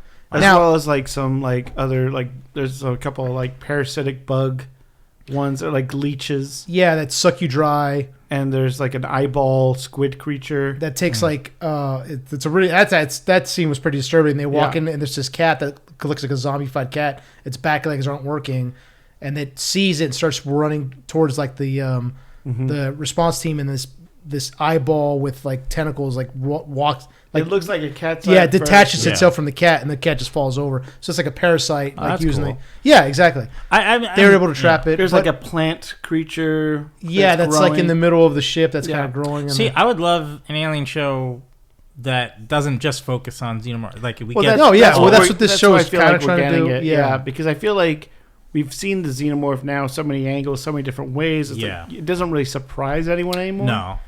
It certainly this show doesn't do any justice for it either, because all this drone is doing is just literally tearing people apart for no reason. So, and it's just like, well, there's eggs, so it would know that there's eggs, so wouldn't it want to procreate its species? Right, take a few. But instead, it's just killing you. And then the worst thing about the kills are they're all like pretty much off screen. Well, if you think about it, though, it's just like but I mean, the problem with a television show, like, well, I mean, like, so this xenomorph that's killing people, it's possible it thinks that the eggs are destroyed, right? Or no? I mean, I guess, but it might not know about it. Might not because also, like, if they captured it separately from the eggs, they might not know. And right, if they do have a connection just to the queen and not the eggs, then because if the first movie he's not like trying to bring them back down to the planet to. Yeah, I mean, because there's no eggs, I guess, in the first. I know, but this thing is just tearing through things. It just doesn't seem like it's just like a mindless killing machine now at this point. And the kills are very fast. The kills are very fast, and it's almost comical. And like they go into one of the apartments. There's like a party going on. Well, so let's talk about that. Okay. So first they're on a ship, And then all of a sudden they're on this huge stair. Like I missed something even though I was watching the show. And all of a sudden they're on this huge stairwell. And I'm like, where the fuck is this in the ship? And then they're in the, like, because this thing crashed into the side of it. Again, this thing crashed in the side of a building. So now they're like in the condos, and it's like rich people condos. And they're like having like this costume party from like the 18th century. And I'm like, didn't you feel that there was a fucking ship that crashed in the side of your fucking building, dude? Like it's. Well, how did they get from the ship to the stairwell? That's to the what condo? I'm saying. It's I don't know. like- It's very it's strange. like Judge Dredd. Like I think it's like a mega complex. Oh yeah, it could be. It's like, I guess they say dude, like one side of the building is damaged, but not the probably I suppose, but you know, but I'm making but again, it excuses. didn't because the ship landed in the side of the building. Half of it is sticking into the ground. The other half is sticking in the air under this building. Yeah. But they take a stairwell down. They don't go up, and then all of a sudden they're on a floor with a condo has balconies and overlooks the city. I'm like, wait, what? I didn't understand. Like the Maybe layout there's was an really- underground city to look over. I don't know. No, because it's like open sky. So I was like, how the fuck? The Anyway. geography's a little Yeah, off. and so then we were talking about the xenomorph, and then the xenomorph arrives, of course, and just kills her. But all the kills are off screen. I'm like, why are the kills off screen? Yeah, Why are they off screen? Why are you doing that? because it's TV. Okay, so yeah, but this is FX. It's different. It's Disney, but it's not Disney. You're It's still FX, you know.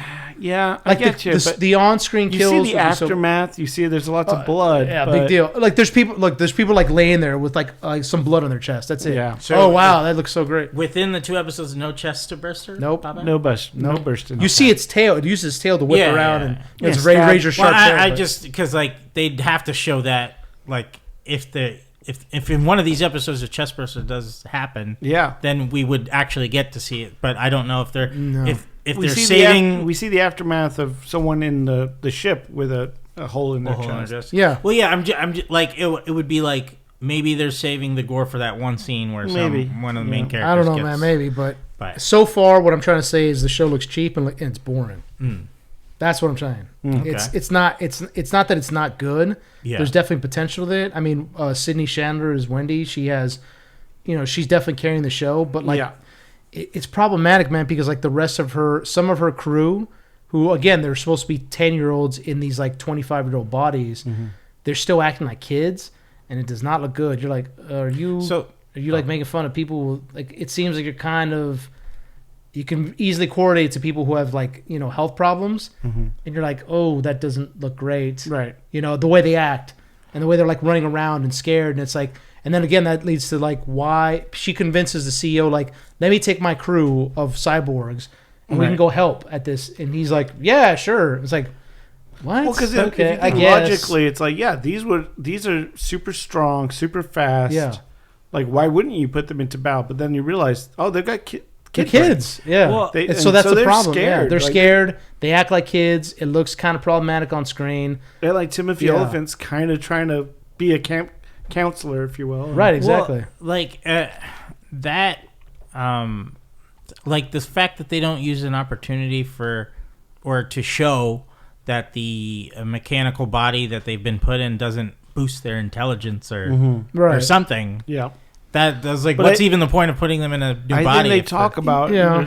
like what's the difference between like intelligence and wisdom, right? True. Like But- you can be as intelligent, you can be, as intelligent as anyone, but you don't have the wisdom going into these situations. But I mean, like, I would think though, even if you're, they put them. Well, I mean, like they put you in this body, they could turn off fear or something like that, and then that's not a thing for you to be afraid of Right. anymore, because you're just like, oh, I know I'm strong, I know I'm blah blah blah, but I shouldn't be afraid of this creature or whatever like that. I don't know. It just there's a so much they could do with their new bodies that it's just like, Yeah, what- well, I don't understand why they would keep them fragile like that. and I don't think know. that's a problem again with the shows like this, Chad, is like there's no build up to anything. They wake up in these bodies. You kind of see them hanging out for about a couple seconds. yeah. Kind of hang, and then all of a sudden they're Yeah. thrown into this thing, Whereas I think other shows would take their time and say, let's build up. Who are these kids? We don't know anything about them. One wants to be a scientist. Yeah. Like, okay, that's not a personality trait. That's Right. just something he aspires to. And there's no build up. We don't get any type of. If they had taken like a show, an episode or two of them, like becoming comfortable with their bodies. Who are these people as personalities, working together? What is it exactly that you're trying to do with these? You're just trying to study them to see how they mature eventually mentally. Is that it? We're not sure. And all of a sudden they're just thrown into this situation. He says at one point, he's like, let's see what happens because our brains are supercomputers. Let's see where they can go potentially. Yeah. And I think there is something to be said. I mean, I don't know because it's like 6 more episodes left. Yeah. So I'm interested to see where it goes. But I think there's something to be said about keeping them young and innocent in their mind makes them easier to be manipulated. Right. Oh, that's right. Because it's like they trust him. They trust, they're like, oh, the whiz kid. They keep calling him that. And like they want to make sure that he likes them. Yeah. So he's like, yeah, let's send him on this mission. And they don't want to mess up. Yeah. So I think that is something, versus like if they put a soldier's mind into these bodies, a soldier would say, I'm not going in there, I suppose. I just, I don't know where they're going with it. No, I get it. It's just, I think the first 2 episodes, they've wasted a lot of potential, particularly with the xenomorph. Like you said, we've seen it so much, and we know what it can do. If they had just gone to back to the original Alien route, where we barely see it, and it's kind of like this mystery in the background that's slowly picking people off. Yeah. But no, every time that the main character, Hermit or whatever his name is, or walks into a room, we know that everybody in the room is going to die. And they do, and then the kills happen off screen. So it's like, okay. Yeah, it's funny because it is for a show named Alien. It's really the alien is the afterthought in this show. Yeah, and I still do like this world that they're building. Yeah, this a land that's controlled by corporations and this whole like idea of putting your consciousness into a synthetic being. And are you still human at that point? Is she still his sister? Well, like if you kind of stretching from that, where it's like, oh, maybe the hybrids are in, the aliens, like they're alien to their own, humanity. Yeah, I mean, it kind of feels more Blade Runner than Alien. Yeah, Yeah. Do they have full autonomy? Like, can someone take control of their body? Well, we don't know yet. We don't know yet. But that's seems what like I'm thinking. I'm like, there's got to be something else to that because I don't see them just having. Oh well, you see, actually, he looks through their eyes. Okay, right, Like he's like, because she's even like, do you hear that buzzing? At one point, and the other kids, the Lost Boys, don't hear the buzzing that she does. Yeah, but she's been in that state the longest out of all of them. And then you see that it's the owner of the company is using their eyes like cameras. Yeah. To see what's going on, right? Because like, so maybe he does have some control, kill switch or something. Because I would have like, there's no way a company would for like safety and all that. Right, exactly. They wouldn't let them run around with like 10-year-old minds. Well, I don't know. I mean, they're letting them go into the disaster zone by themselves. Well, she's the only one with the weapon, though. She's the only one with the sword. Oh yeah, and then, oh god. You gotta have a sword. First of all, man. she has a sword for some reason, but when does it melt from the acid? No, dude. We haven't seen it yet, but it probably will. It just sits on her back. It's meant to be like this, like, oh, look at this empowering thing that she has a sword. She's Michonne. But but I mean, we've never seen it before. The sword, they never talked about it, and it's one of those. Again, this is the 21st century, 22nd century, and they still I guess they still need paper cutters, those that you see in class with the blade on it that you slip in, and you kind of like it's like it's this a board. survival knife. It's a board. Machete. No, that's not what it is. It's a board. Well, when it's a paper cutting board, and she takes the blade off of that, and somehow I guess because she's magnetic, she just sticks on her back. Sticks on her back. I was like, what the fuck is it? And then it's Megan. Yeah, it's Megan. I guess she's magnetic now. And now she has a sword in her back. Why she has a sword in her back? I don't know. Looks cool. Yeah. She should just pull it out of her spine. It's supposed to be it's supposed to be a search and rescue mission, but I guess in case she has to cut the leg off of a survivor that's pinned under rubble or something. I guess. I don't know. They didn't tell her, but her cyborg body used to be one of the ninjas from RoboCop 3. Yeah. So that's why that's why that programming is still stuck up there. They'll make the faces when there you go. But I mean, the showrunner, same guy who did Legion. Yeah. And what's The other movie show? or the show, The Legion? TV show. Oh, okay. show, yeah. And what's the other show he did? Fargo. Fargo, yeah. Yeah. So Which season did he do? all of them. Oh, really? So, like, I trust his work. Yeah, me too. Hey, no, And there's times where it's like I said, like the Did he write it? I believe so. Okay. But like the look of the ship, everything looked really good. I need him. the ship Bring in looks the black great, goo. yeah. I'm all on board. Yeah. Bring in that black goo. I'm back. The ship looks good, but like everything up to that point, like it just going, the disaster zone looked kind of cheap. There wasn't really, Yeah. I mean, the ship was okay, Yeah, I don't know. I'm saying I'm just not 100% impressed with these first 2 episodes. I mean, I'm not dismissing the show. I'm not saying it's not good, but it's just so far it's not really wowing me. I'm like, Yeah. Maybe we'll touch back on it when Yeah. all 8 episodes are out. Yeah. And we'll It's just do it as a whole. When you look at certain shows, now I'm sure it's budgeting and things like that, but like if you look at certain shows from the very get-go, you're like, oh wow, this show's got me. Like Game of Thrones was like that. Walking Dead was like that. Breaking Bad was like from the very first 1 or 2 episodes, you're like, wow, this is a whole world that I want to know more of, and I'm really immersed in it, and it's really entertaining. This show so far, I'm watching it like I hope this gets better. Yeah. Like it's not bad, but I hope it gets better. It's like that. Do you think the problem is we have so much of Alien in our DNA of like what that would look like, that Probably. world? I think so. Yeah. Probably. It kind of like if this was something completely different. Yeah. Well, that's because I enjoyed Romulus, but it didn't really grab me until that weird creature came out at the end. I was like, oh, this is crazy. Yeah, yeah. Like I think that's just, it needs something new, and that's what I do like. That's why I do like how Prometheus and Alien Covenant treated the xenomorphs. Like they take the form of different species and stuff. Yeah. So at least it could be a little different or interesting. Like even in Alien 3, it was the dog. It was from the dog or the whatever Yeah, yeah. animal in Yeah, it was there, dog.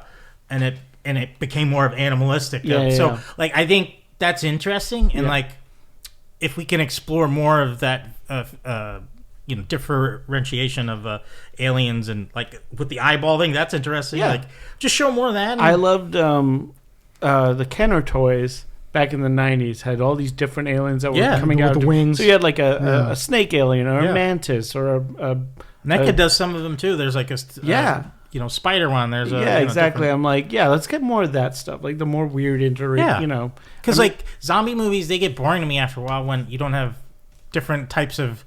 I don't know. I guess that's because video games later there's like it mutated into a tank or something. Like your nemesis. Like Nemesis or Resident Evil, type of thing. So I think if it's the same thing over and over, it's going to be a little stale. So unless you make the humans more of a threat in the sense of like the video game Isolation, where the synthetics rise up, like even in our D&D of Alien RPG, where my character was trying to kill all humans. Like, I do some of that. That'd be fun. Like, I'm hoping at the end of this, just make an Alien Isolation show, dude.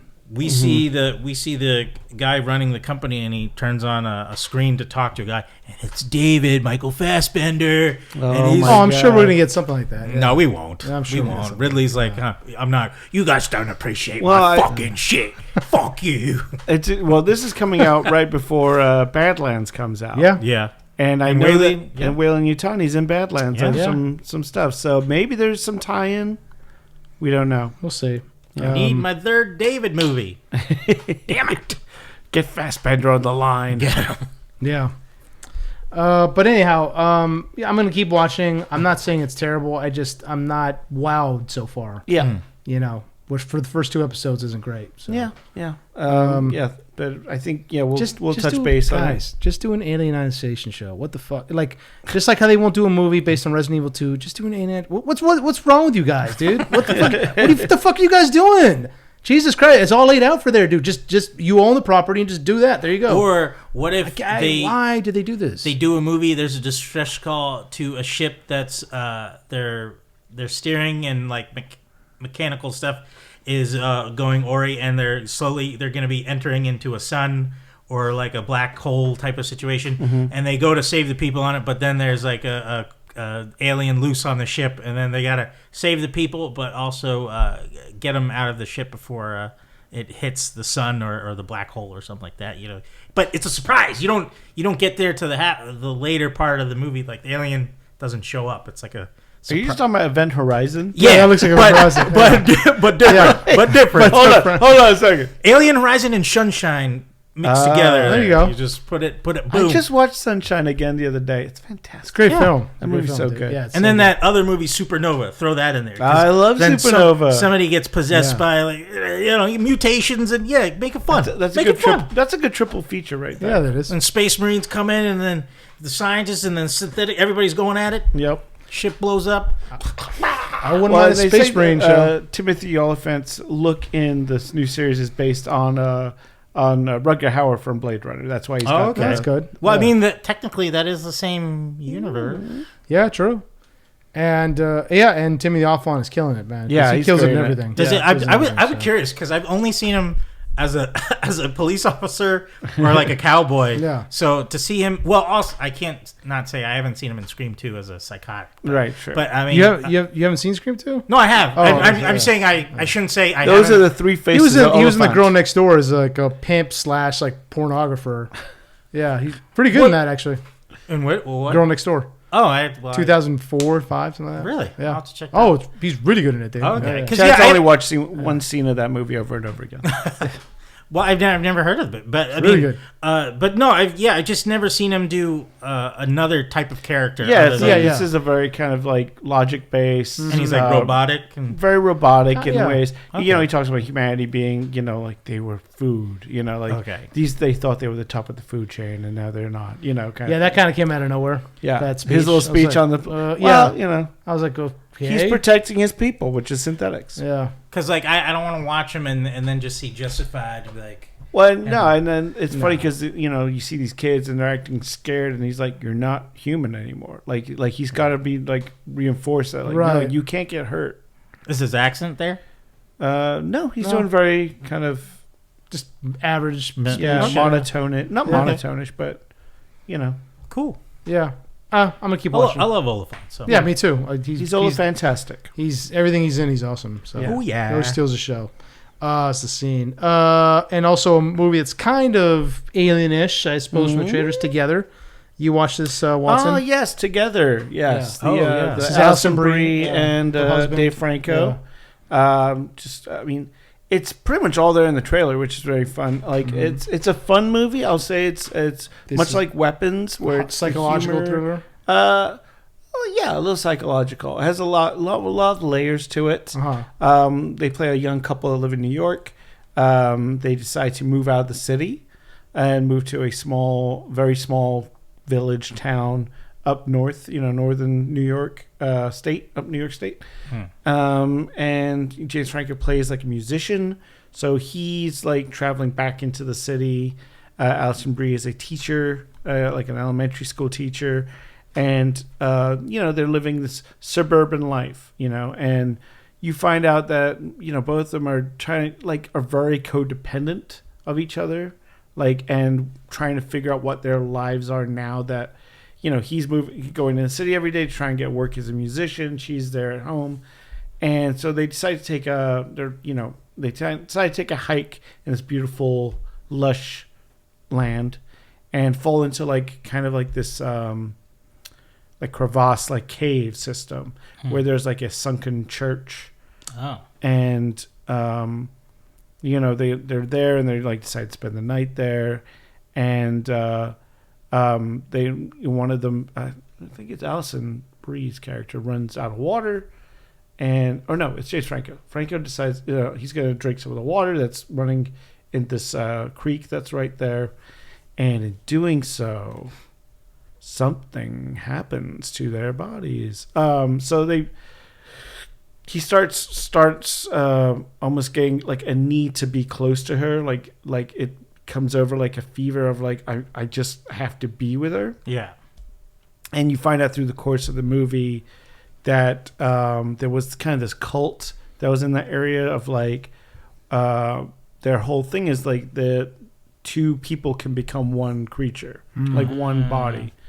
And in drinking from the waters, this is affecting them, and he drinks the water, and then I think they have sex, and like fluid. Yeah. She gets affected too, and so the movie, it's got some body horror elements, very Cronenberg. When you see like they're lying together and their lips kind of like stick together. Yeah. Like you've seen stuff in the trailer. So it really is happening. Yeah. It's not like a psychological. No, thing. it's like really happening. It's you find physically out, like, happening to them. Like it happens to certain. It's only certain people. Like they find like a couple that it was kind of happening in the cave. Like there's bodies there, and you find out that like it only happens if like the two people want it to happen, or it kind of goes wrong. And so, so you see, like, there's some funny stuff of, like, he's trying to explain, like, and you find out more that, like, their backstories and his, like, they're both come from a life of trauma. Like, his parents, his dad passed away when he was very young. And so his mom actually ends up looking a lot like the ants in Weapons, where she's kind of, like, just putting makeup over herself over and over again.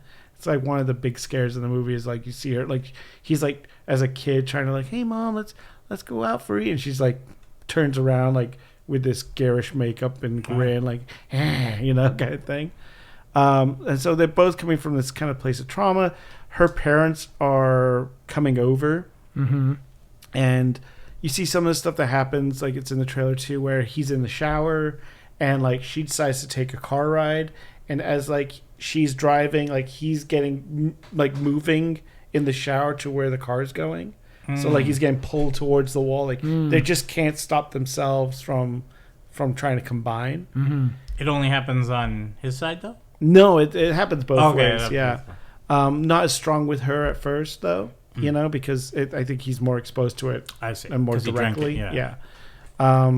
And then so like he's like following her to work, like she looks out the window and he's like there, and so it becomes this commentary on like relationships and like what does it mean to be a couple, and what does it mean to truly like trust someone with it, and like so you see there, at the end of the movie. I mean it's very simple storyline, nothing. There's no like big bad or whatever. Like, and you start seeing like they start melding together. Like there's a bit where, their arms kind of fuse, right? Like where her fingers are under his skin, and his under. I mean, it's really creepy. Like they did a really great job for such a. Like, I think it's a really small budget, and like they really looks good. I think it's like $7 million or something for the budget. Yeah, 17 million budget. Yeah, and like. Like they're like, do we just cut our arms out? Do we try and then like separate each other, or do we just accept this is happening, and like we're gonna become something new, And I mean, spoilers for the end of the movie if you're ready for it. Yeah, spoilers. So they have this moment where they, they're like, okay, let's do this. They both kind of take that moment and realize like, okay, like we're going to become one being. And so they merge, and then, you have a scene where her parents show up, and you see the table settings, and there's only 3 places on the table, and then they open the door, and it's this androgynous character there. It kind of looks kind of like her, but with like Dave Franco's eyes. Like, was it digital, or they got an actual actor to? I think they actually did a little bit of both. Like, I think it's someone that from what I read, they both did it, and they kind of matched onto an actor. Yeah. Does it look creepy? No, it just looks like a person. Yeah. And they have like a dinner. It's like a dinner scene as the ending of the movie of this this new person. And you find out that. Like her friend at work was the same way, like was a couple that merged. Really? So it's a real interesting piece. Like it's a really fun. I mean, obviously they have great chemistry. Yeah, they're married. Yeah. It's this kind of like they're scared about what's happening, but at the end it's this great acceptance of like, okay, it's going to be end of us as individuals and this coming together as one being. So, yeah, it's a good little flick. Okay. Yeah. Yeah. Do you recommend it? I do. I think it was really well done. Like I said, the effects were done because not a lot, but it's done really well. Yeah. And there's jokes. There's bits where like, they're sleeping together and like their thighs are are like getting stuck together a little bit. So like when they get up, it's like it almost sounds like Velcro. It's a really good sound in this, but it's not. I think a lot of people were trying to think it's going to be like The Substance of this year. That's what I figured it was. But it's not as crazy. Yeah. But yeah, it's like when you hear like the bonds just coming apart, and he's like, "Oh, I guess my leg must have been a little wet and it dried," kind of thing. Like, so I think it's a charming little movie, and there's not a lot to talk about of it, other than the psychological elements of what it is to be a couple, and especially coming from two people that are coming they both want to be in a relationship for maybe the wrong reasons because they come from trauma, right? And like they both want that security, and then the realization of like that security means that we're gonna have to change. I see. That's what I thought the movie was about. I thought it was like they're not really melding together, but there's something happening it feels like they are. I mean, it's the subplot and plot are the same in this. But yeah, it's a really good film though. I definitely recommend it, and they're great together. So cool. All right, and then going on to another movie that also had pretty good effects in it, Shin Godzilla. We recently watched that. Chad, you watched it for the first time. Yes, it's been out for a while. This is your first time? Yeah, it's first time seeing it. I missed it initially. I tried to warn him that it was procedural. It's a film about how it's governments The Wire react with Godzilla. Yeah, how governments react to these kind of things, and deputy director assistant of national affairs. A lot of board meetings. It's a lot of meetings a lot of looking at screens. Yeah, exactly. Yeah. But what'd you think? I thought it was interesting, well done. I mean, like going into it, not knowing it was going to be like that, I was kind of a little disappointed in the sense that I wanted more Godzilla and more destruction and stuff, and there's not a lot. Yeah, not a lot. And I was that's an interesting way to go about it. And it's like, it's weird because you either go to a Godzilla movie for the monsters or the people, dealing with it. And obviously Godzilla -1 did such a great job giving us the people side of it.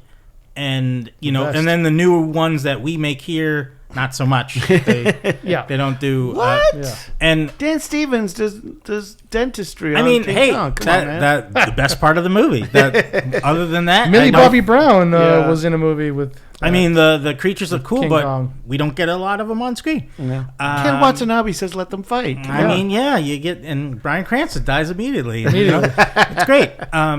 But if they had him say, "Let's cook," that'd be good. Hey, Godzilla, let's cook. Try the blue stuff, and then it's the Blu-rays. Yeah, but but Shin Godzilla. No, it was very interesting because you get to see the kind of dynamic the government would handle a situation like that. I think it was present day, right? It wasn't like it takes place in 2017 when the film was made. Yeah. And it was just interesting, and like seeing the U.S. get involved somewhat too. I was like, oh, okay, that makes sense. It was and like to see it evolved. It seemed like that inspired Godzilla -1 in the sense that version. Obviously, it only evolved after it got nuked in the movie, but this one, it just keeps evolving to adapt to survive type of situation, which a lot of lizard creatures can do. So that makes sense, and it's interesting. It was just, I don't know, there was maybe like something missing to it for me. I don't know what it is. That's why I think Godzilla -1 is just a bit, maybe the characters had more character to them. Well, there was less of them too. That's true. That's true. That is true. Yeah, that is true. It was just I couldn't like find a character. It's hard for someone to stand out because there's literally 47 characters. Yeah, and the people that you're watching aren't actually getting into the mix. Exactly. They're like setting everything up for it. They're just giving their piece of the puzzle. Yeah. And maybe that's it. I don't know. I just didn't have a person to really. Obviously, I'm rooting for them, but it's just like I know. stake on like anyone here. Like I don't are they safe away? Like how far away is their office from this? All this happening. So it's just like who knows? it was hard to place. Yeah, like I needed more placement of where they are compared to Godzilla, and like the urgency didn't seem quite there because it's kind of based on what really happened in real life with the Fukushima right. meltdown. It was a metaphor for that. Okay. And how the government responded to that was very they kept it very internal and secretive, and like we're not telling the people how bad it really was. Yeah. And so it kind of like was a metaphor for that. Yeah. Oh. All right, yeah. But there's not really any human characters you could really latch onto in this. Well, I mean, like, I'm probably gonna watch it again, obviously, and I just so then now I know that it's like that. I'll be like, okay, because it was also not to the film's fault, but I just wasn't prepared for it. The fast dialogue going back and forth in the conversation, I couldn't keep up with it. Was it subs, no dubs? It was subs. Yeah, it was subs. Yeah. Although, like, there is a physical copy coming out with dubs. Although I'm gonna watch it again in subs just because I do like their performance. It's just on a big screen when I'm trying to watch the visual and I have to look all the way at the bottom of the screen. I'm like, there's a lot going on. So when I'm not ready for it, I'm not catching it all. And they also this movie introduces the name and the title of the character in English and in Japanese in bold letters as they're speaking. So you're like, well, what's going on? And they're talking at the same time. Oh, so you're like, well, who's this? Yeah, and then sometimes it's only on there for like 2 seconds and it's gone. Yeah, I'm like, so I'm like, who was this guy? It's some bureaucrat. I don't know. It doesn't matter because he's not important in the story. It's so just like, okay. Gone. So that's why I think this movie could probably be more than one viewing because it's obviously it has more depth to it. It's just if you're not looking for it, you're not going to get that. And we've talked about -1, I think, does the human side so well. Where you could take out Godzilla from that story and it's still captivating and you're still following characters and like seeing characters at the end of that movie that you met at the beginning that have a full arc. Yeah. And then this is like, okay, bureaucrat number 3, he's pushing papers to number 2, you're like, okay. Like if they they're giving the weather report for that day and that's it. They're gone. If there was like a story within their dynamic that they were dealing with each other. A more grounded one, maybe. Yeah, like someone. Maybe if it was like a small team just dealing with, Remember, like, we don't like dealing with the military side. You really need like a Matthew Broderick type person. To kind of bring everything together. Yeah, sure. Well, if you remember on the recent San Diego Comic-Con, the Godzilla thing, they on their date chart, they have down the line Godzilla, King Kong versus... And then it's the logo of the Godzilla of 2000. So like that's hilarious. So we're gonna get. So he's back. So he's gonna be eating fish, pounds of fish. It's gonna be It's gonna be a multiverse Godzilla. They better bring back Matthew Broderick if they just are for him to go look at a pregnancy test. She's just like pregnant again. Pregnant. Oh my god, again. Yeah. And their kids are mine.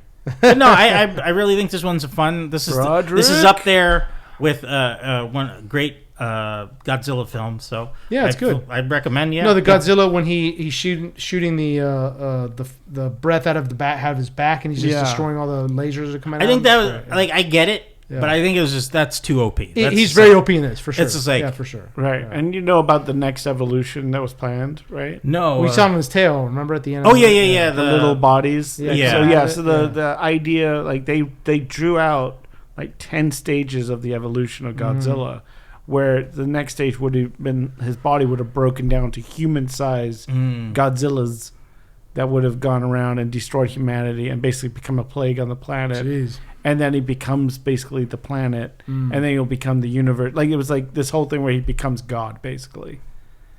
Huh? Yeah. Well, that would be interesting because like Cloverfield, it had those little things running down its body, and that was interesting how they did that. So I mean, there's that'd be cool if those little things that if they like attack people, then they turn into little Godzilla things or something like that. Yeah, or I don't know. The power of Godzilla compels you. Yeah, but I think. That he needed to have some more weakness to him. Yeah. Just so it was like, all right, this like all this is not going to hurt. Yeah. No. You know? You also watched The Naked Gun, Chad? Yes. Did you watch this too, Watson? I did not. I didn't see it either. Well, if you could, What do you think? I loved Brief it. synopsis. I had some small doubts only because I was just like, oh, is this going to be more Seth MacFarlane, like from A Thousand Ways to Die type of stuff? And I was like, no, they stayed to. He loves Liam Neeson. They stayed to the theme, the humor of Naked Gun, although it still had a fresh vibe to it because I guess there were some more modernized versions of the jokes that they pulled in this one. And Liam Neeson did great. He, I had no doubt he would have great comedy chops because of the Life is Short bit he did with Ricky Gervais, where he's like, I see you're eyeing my list here, and that's why they hired me for Schindler's List because I like making lists. And I was like, he's perfect for it. So the fact that he is just like they don't even touch on it, but it's the fact that he's like so old. That like his in the age of Leslie Nielsen, it's like they were probably not too far apart in age. Right. Yeah. It's just they never touch on that obviously, but it's just funny to me to see that. And but no, the like bank heist you see in the beginning of the movie, that you see in the trailer is at the beginning of the movie. Yeah. Kind of like how every Naked Gun starts with like him stopping a crime or something like that. And but they don't do the car traveling through stuff, which that was a downer. I was like, I thought I would get that in the main theme, like so it just goes right into it from there because that bank heist is a part of the main plot of the whole movie of the bad guys. So. Does he That's do a the more scene- modern thing. Yeah, Very few movies nowadays have like long title sequences. No, although they did like add an homage to that at the end. I think they played the clip of it. But Did they do the scene where he has to shit his pants and he has to like stop? And yes, he's driving around? the from the trailer. Ruined another suit. He's interrogating a prisoner and like it's Busta Rhymes is one of the guys and he's like, I was like, I know I saw you at that bank, and he's like, I got you on camera, but it's showing his camera throughout the whole day. And they're like, fast forward, and then he's like, and then he says like, stop here, and then it's him eating a chili dog from like 7-Eleven. And then he's like, oh, I'm like, and he's like, oh no, and like it keeps cutting, and they keep trying to fast forward, but it gets worse and worse. I love it. And it's a great bit. Like, there's lots of the wordplay from that you'd get in Naked Gun, where it's just like, I was like, it's like, you can't win against City Hall, and it's like, well, it's a building, like that type of Very Zucker Brothers. Yeah. So they had a lot of that in there, and I will say there weren't as many jokes as the original movies, like how they were kind of one after the other. They kind of let some breathing room in between a little bit, but it still worked. It worked. And Pam Anderson, she was awesome. She was good? Yeah, she was so good. Yeah, they're dating now. They are. Hey man, the chemistry between them, I was like, yeah, no, it was perfect. Like they did Good. the back and forth between them. Their whole I don't want to ruin it for you because they have this date montage that is so funny that you just see it. You're gonna love that. Right. And the bad guy is oh my god, I had it for a second. Danny Houston or no? Danny Houston. Yeah, Danny Houston. He does great. He plays like. Although I will say this, his plan is very similar to Sam Jackson's Kingsman type of thing, by where like his device will set, like it's not multiple phones, it's just one device that will set off a sound wave that will make people go crazy and like kill each other. Yeah. And his thing is like all the wealthy people that follow him will hide in a bunker and like exactly. Yeah, I know, but it doesn't follow the same plot of that anyway. But I'm trying to think. Neeson should just be like, you watch Kingsman then. Yeah. Oh, but there's a great Buffy the Vampire Slayer joke in there as well. That's why I was like, you need to take Julie to see that. Okay. No, there's some great bits in there. And Mole Man, Paul Walter Hauser, he does a great job. He's great. He's the partner of Liam Neeson, and they do a nice back and forth, and and it's just lots of good gags that just are really good. Like, I mean, it's hard hard to say there was anything disappointing in that movie. That's really. great to good, hear yeah. because comedy's hard, man. No, it Yeah, is. it's been especially it's been this hard kind of to- style of comedy. Yeah. Like the Yes. whole theater was in stitches the whole time Oh, laughing. good. Like I think I really want them to be able to do more of this. So Yeah. I hope they do get the chance. I don't know if the budget was like Budget is crazy. 42 million, and 42 box million? office currently at 74. So it's That's it's good yeah. for a doing comedy. okay. That's Yeah, great, for Ghana. Yeah. But like, yeah, Probably no, do great on Yeah. streaming and stuff like that. And like the fact that how adorable they are off screen together as well. So it's like Yeah. that'll probably help the movie Oh, get a sequel. Nielsen and And Anderson. Every interview they're just Yeah. they're cute. just like complimenting each other. yeah. and, They're like little like school kids. in Yeah, love, yeah. You know, he dated Helen Mirren in the Oh, yeah. 80s. Yeah. Like, man, that guy's just Yeah. what a list he's got. Yeah. Cool, man. Yeah, I definitely want to check it out. And I'm glad that comedies are coming back. They're trying to, Yeah. people are trying to bring them back. 'cause Yeah, between that and been out for a the while. Materialist did really well as well. Well, I heard that wasn't really comedy. yeah. That was just like in the trailer. It made it look like a It comedy. made it look Yeah. like a romantic comedy. Yeah.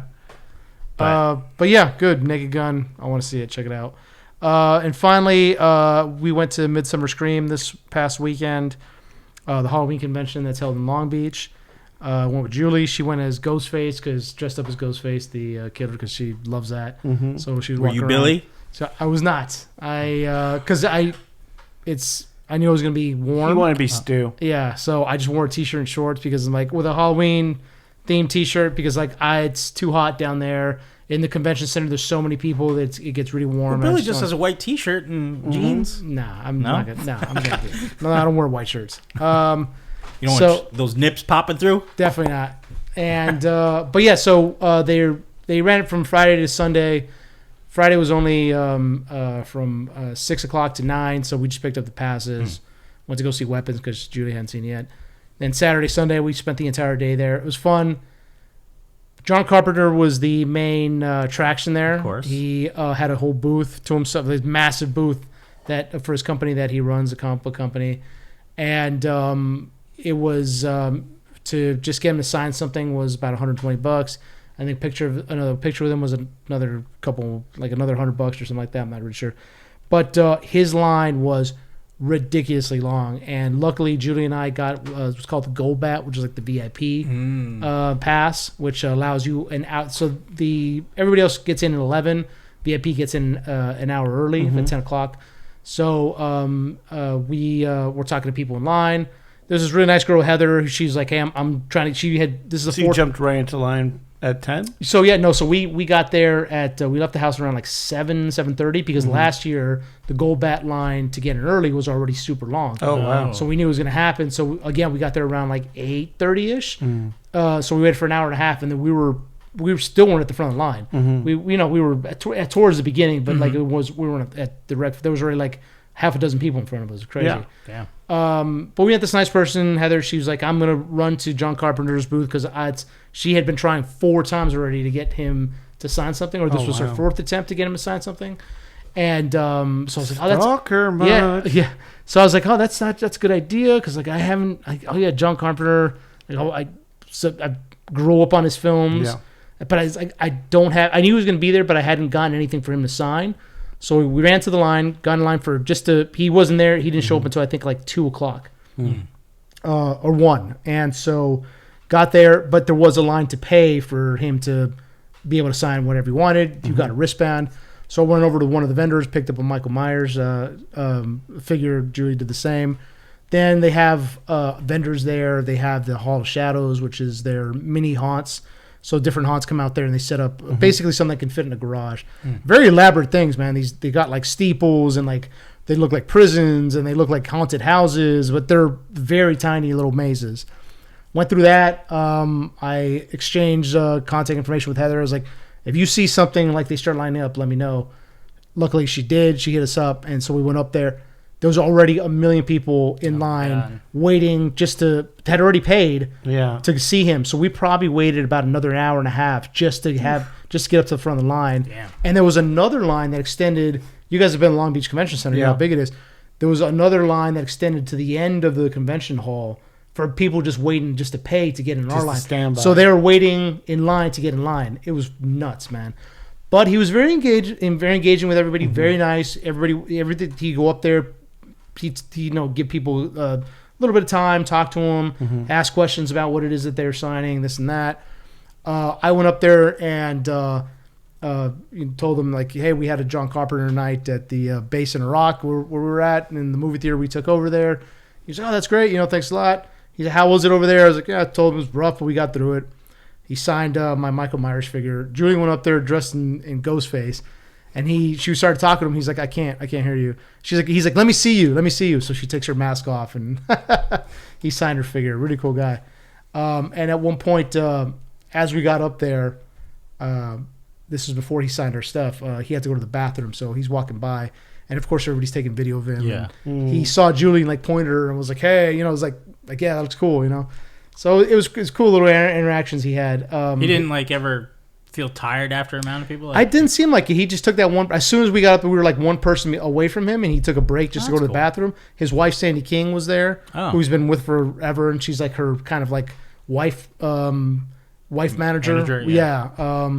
So she's really nice. She was there longer. She was there before him. She was there kind of after him. She was also, because she's been in some of his stuff, produced some of his stuff. So she was signing things.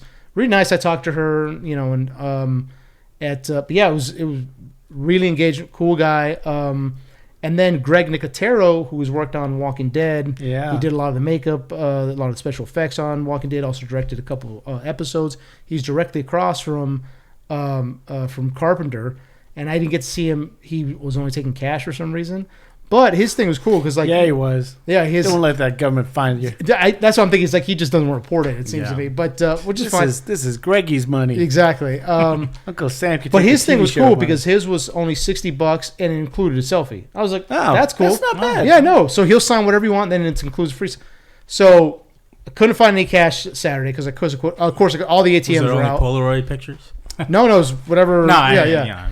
So saw him Sunday, but there wasn't very many people in his line. There was people would filter in and out. I think a lot of people were deterred from by the cash. Yeah, so a lot of people just go up and just say hi to him. Cash is king, baby. Yeah, so didn't even have like Venmo or Zelle or anything. So all right, whatever. Got cash Sunday. Went up to him. I had him sign a pretty cool figure of the McFarlane series that of Walking Dead was released. He looked, he's like, "Oh man, I love this series. I have the entire collection." I was like, "Oh, that's cool, man."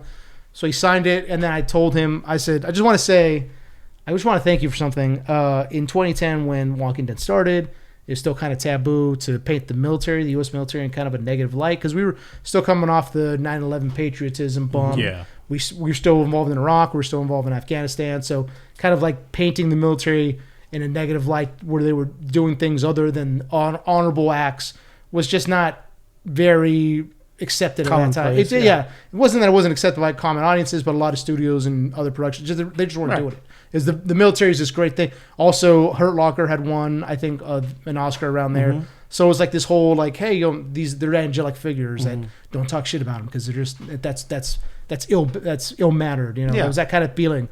But I told them, Walking Dead took that and threw it out the window. And they show in the first season the military panicking to this growing infection of this very terrifying thing of dead bodies rising to life and attacking the living. And you see in the first episode the military going into the hospital where Rick is at and literally just lining people against the wall and shooting them and shooting anything that's in there to try to stop the infection because they're panicking. Yeah. And then they napalm Atlanta. The Air Force napalms Atlanta to try to stop it. I said, thank you for doing that because I was in the military for a long time. I was in the Army for a long time. That's exactly probably the reaction of the Army, not because they're an evil organization, but because they're humans who are panicking, who are trying to stop this infection of, again, this very terrifying thing where the dead are coming back to life and attacking the living. And he's like, yeah, man, I appreciate that. So thank you. I said, thank you for great storytelling. Thanks for doing that. So he seemed to appreciate that. So nice. Yeah, real cool guy. Awesome costumes. I'll put some up on our Instagram. Did you get Carpenter's gamer tag for me? Gamer tag? Yeah, I wanted you to get his gamer tag so I could play with him in Fallout 76. Oh shit! I totally forgot about that. That's all right. That's okay. No, I totally forgot. Damn, my bad. I could have been playing with Carpenter, man. Yeah, I know you could have. Damn it, dude. But overall, great event like always. We stood in line for a long time, not only for Carpenter's thing, but some even with the gold bet. But overall, again, fun event. The Urban Death was there again. Do you remember that, Watson? Oh yeah. They were actually passing out. They were like trying to get people, and their line was long to get into them. They were like passing out Is flyers. this the weird cabaret? This is the very weird cabaret where. How can I forget? Yeah. I was like, I told Julia, like, we're Did not you doing go to that. any You didn't want to do it? No. And Halloween panels? Horror Night panels? Yeah, so we went to we didn't have. I wanted to do a couple of them, but we got held up with John Carpenter, particularly the Not Scary Farm one. That was Saturday. So Sunday, or was it Sunday or so Sunday we did the Queen Mary panel, which was really cool. So I got to do that, and then the Halloween Horror Nights one was at 5 Sunday, but I just didn't want to hang out for it. Did they announce the mazes? No, not really. Not really. It wasn't. I think Knott's might have announced a new one, but it wasn't. The panels are cool. I kind of just want to go to the panels because you're on your feet so long in that convention. Yeah. I kind of just want. You want something. And the AC is blasting in there. Yeah. Whereas the rest of the convention, the rest of the It's stinky. It's hot. And It's stinky. really hot. Yeah. So that's what kind of want to go in the panels. I went to the Friday the 13th one, which was cool. They had the director from the New Blood. Friday 13th, New Blood, and then Jason Lives. They had some of the cast members up there as well. Oh, that's cool. Yeah, it's pretty dope. No, never mind. What was that? I was like, is Kane Hodder there? Yeah, he was there. Nice. Yep, that was one of the directors. And also, they had one of the actors from the remake of Night of the Living Dead, which is one of my favorite horror movies. He plays Tom, the young dude that's in there. He was there because I'd forgotten he was in one of the Friday the 13th movies as well. Yeah. So he was there. Again, great convention. I love it. Nice. People's costumes are just like amazingly spot on. And it's just a great community. So everybody's so nice. And did you have a favorite costume you saw that someone was dressed up as? there was a Springtrap character from Five Nights at Freddy. Oh, okay. Looked really good. Yeah. Looked really good. Oh, and then we saw, I knew it was going to happen. I commented to the person. She was dressed up as Edna. Not Edna. Gladys? Gladys, yeah. Gladys. Edna. Yeah. And I was like, are you you I'm from telling Weapons? you, Gladys. And she's is like, gonna yeah. be, And I was like, oh, it's great. That's gonna be the sleeper hit. I think, for For sure. Halloween. We're gonna see a lot of glasses. Yeah. Was there any long legs there? No long legs. No, I didn't see any. There might have been. Yeah. I feel like everyone thought it was gonna be Megan too. Look. I saw one Megan. Yeah, I think Really? I think Yeah. Gladys is gonna take over. Yeah, I think so this too. year. Yeah. Yeah, that's an easier costume to pull off. Yeah. For sure. And of course, the LA Ghostbusters were there. They had a booth raising money for the Starlight Foundation. Yeah. They were Our boys. I spoke to Matt, and he from LA Ghostbusters, and he said that they were only a couple dollars away or shy from their $5,000 goal. Oh, that's for awesome. the Starlight Foundation. Yeah. Oh, that's great. They always meet their mark. Yeah, exactly. Check him out. Matt does voices on Instagram.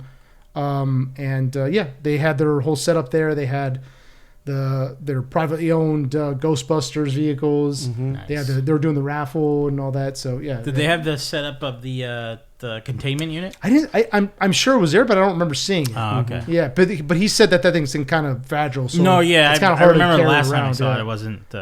Yeah. It's finicky. Right. So I'm sure it was there, but I don't remember seeing it. Might be getting worked on. Yeah, Yeah. exactly. It's a fun event. I love it. And of course they had great T-shirts. The vendors were awesome. I saw this one guy who was right next to fucking John Carpenter's, and I was like, oh, perfect. He's a vet. Went over there. He had like the real, like not huge, but they're definitely not NECA figures, but they're much bigger. They're much taller. Oh, okay. Of different characters. He had Michael up there, and I needed something Michael Myers related. And he was selling it for $200, and I was like, "Get the fuck out of here, bro!" And I was like, "Would you?" It's like a statue, or was No, it it's like in a box. PVC it looks like a NECA figure except blown up. right? Because they I have don't know. those I don't know what quarter company. scale. Yeah, they have quarter those quarter scale. scale Yeah. ones. So I was like, 200. I was like, "Yeah, man, could you?" Well, he knows exactly where he's exactly. selling it, I was like, yeah. "Could you 150 for this?" He's like, "No, not today." I was like, "Get the fuck out." not I was today. like, "Well, what?" Come back tomorrow. I boo. said, "How low? How much lower can you go?" He's like, "No, I can't go below 200." I was like, "All right, fuck off, dude. You're not gonna sell any of this shit, dude." So, You should have just pulled it up on Amazon. Like, I bought it right now. yeah, exactly. Yeah, for 140. There you go, dude. Are you gonna get signed today? I don't think so. I could cancel Yeah. this I don't right think now so. if you just change do the it. number. Yeah, come on, Huh? I'll give you 150 for it. I'm not. Yeah. I don't think. You But, want- and then I went before I left for the day. That shit was still right there. So Oh, yeah. on Sunday. So like, there you go. Good job, guy. Good job. So on awesome event. I look forward to it every year. And if you guys have a chance, I know you went with me one year, Watson. Yeah, it was awesome. Yeah, if you guys have a good chance to go check it out. It's fun. Hall of Shadows, amazing. And then there's Horror Vibes Coffee was there, huge line. The coffee store here in North Hollywood that's horror themed. I love that huge place. Line. Yeah, it's really good, man. Yeah, and the coffee's good. Real good coffee. And they have all like themed drinks with different horror movies. And involved. It's huge fun. line wrapped around. Really? Man, it's crazy. Good for them. Good for them, man. And so have you ever been? I went once. I got those great murals.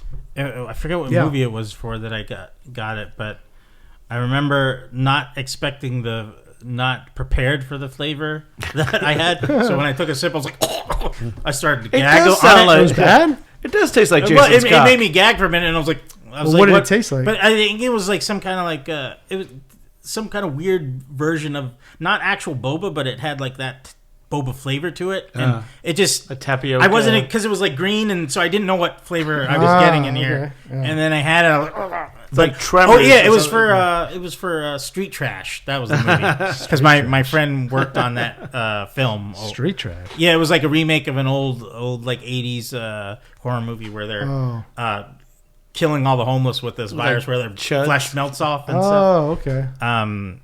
But yeah, so I was tasting that, and I just wasn't prepared for the flavor because I was like, this. I didn't taste any coffee. I was like, what did I drink?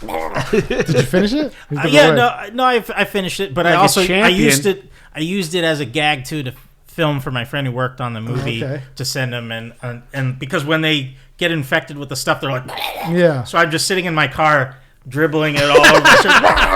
And I parked off like around the corner because I was like, where am I going to do this? Because I was about to say, going to walk by. Somebody saw like, oh my God, this guy's losing his mind. I don't want a cop to pull up like, what's going on? It's like, oh no, sorry, But this guy's having a stroke or something. Intubate him. Yeah. Oh God.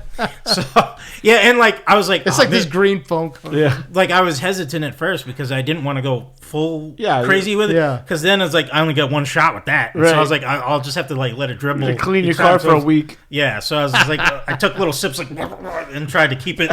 Some got on my shirt and the belt, and I cleaned that. Wow. But it was You'll do anything for a bit. Yeah, exactly. Bits of fun. Horror Vibes is awesome. Yeah, Horror Vibes sponsor us. Yeah. Yes, love it, and we'll give you some free sponsorship. I won't gag on the next one. I promise.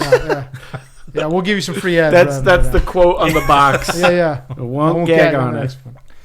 But yeah, it's an amazing event. I'm so glad they do it, and it pretty much opens up, the Halloween season. So we're going into it next month. Yeah, September. So well, that's a little early. I don't think it's summer. You heard. Let me enjoy fall first, huh? Let me enjoy a little. There's no fall here. Acorns. There's no fall here in September. Enjoy some acorns. There's no fall here in September. Well, my kid is even like talking about, oh, Daddy, it's Summerween. I'm like, oh, it's what? Yeah, it's Summerween. Yeah, Summerween's a thing now. Oh yeah. Blasphemous. Seasonal blasphemous. I'm excited. Halloween. Yeah. Bring it on. I already got my tickets for Not Scary Farm, so I'm excited. Oh man. Oh yeah. I hope it's scary. Nuts. Oh. Yeah. What? Yeah. It's not like, Oh, not. Yeah. Because it's not scary. Anyway. Jesus. Now you see how it feels. Yeah, that's usually a Chad thing, dude. Yeah, I know. Sorry. Oh, wow. Enjoy it. Watson, take us out? No. Chad, take us out. Thank you guys for listening to another episode of Enter the Nerdom. And if you aren't already, please follow, like, subscribe on all the socials. Not Facebook, sorry. Instagram. I always want to say Facebook. Instagram, X, or AKA Twitter. Is anyone monitoring that one? I try to. God bless I don't post too much, but I need to get on it. So if you guys follow, I will be very active on the X one. And where was I? Sorry. Instagram, X, YouTube. Spotify, Apple Podcasts. Mm-hmm. Please comment. This will be up on our YouTube channel soon, YouTube. this episode. And, message us please rate, review, leave say a how comment, unfunny or stupid we are. thumbs up stuff, or ring say good the stuff. bell. Yes. We any kind of engagement's always good for us. I'm going to be at the Rose City Comic Con coming up in 2 weeks. Nice. Oh, So I'll be walking around representing. you could hand out some stickers. I'm going Yeah. to. I'm going to try and get some interviews while I'm there too. I'm going to carry my little microphone around. a little out and about Yeah, with Watson. cool, That's cool. a little segment we could have. Yeah, Out and about yeah. with Watson. Well, I mean, Bruce Campbell's going to be there. Billy Piper and Capaldi, not Capaldi. Anyway, but a bunch of people Capote? gonna be Wow. It's Truman Capote. Wow. Back from the dead. Yeah. David Harbour's going to be there. wow. There's a Oh, bunch wow. of people that I really want to get some shout thanks outs for the invite. Yeah, seriously, I never Yeah. hear You guys about, I wanna never heard come to about this till right Portland? now. No. No? I don't. Yeah. I'm good. You can fly out with me. I'll go back to the 90s. Sure. Like the 90s grunge. I'll be there in 2 weeks, so hopefully, if you guys are listening and you're out there, Okay. come say hi. Bring me back some coffee beans. Oh, just the beans Well, I mean, you could do grounds. I mean, unless on my carry-on. I'll Do see. you have a grinder, Chad, for coffee beans? I do. Okay, well then. I mean, there it's you not go. mine, but it's Yeah. You can grind them. Yeah. Yeah. Cool. Take us out, Chad. I mean, I did take this out, but we're kind of. No, Oh yeah, we- yeah. Sorry. And as we always say, Thank you. Yes.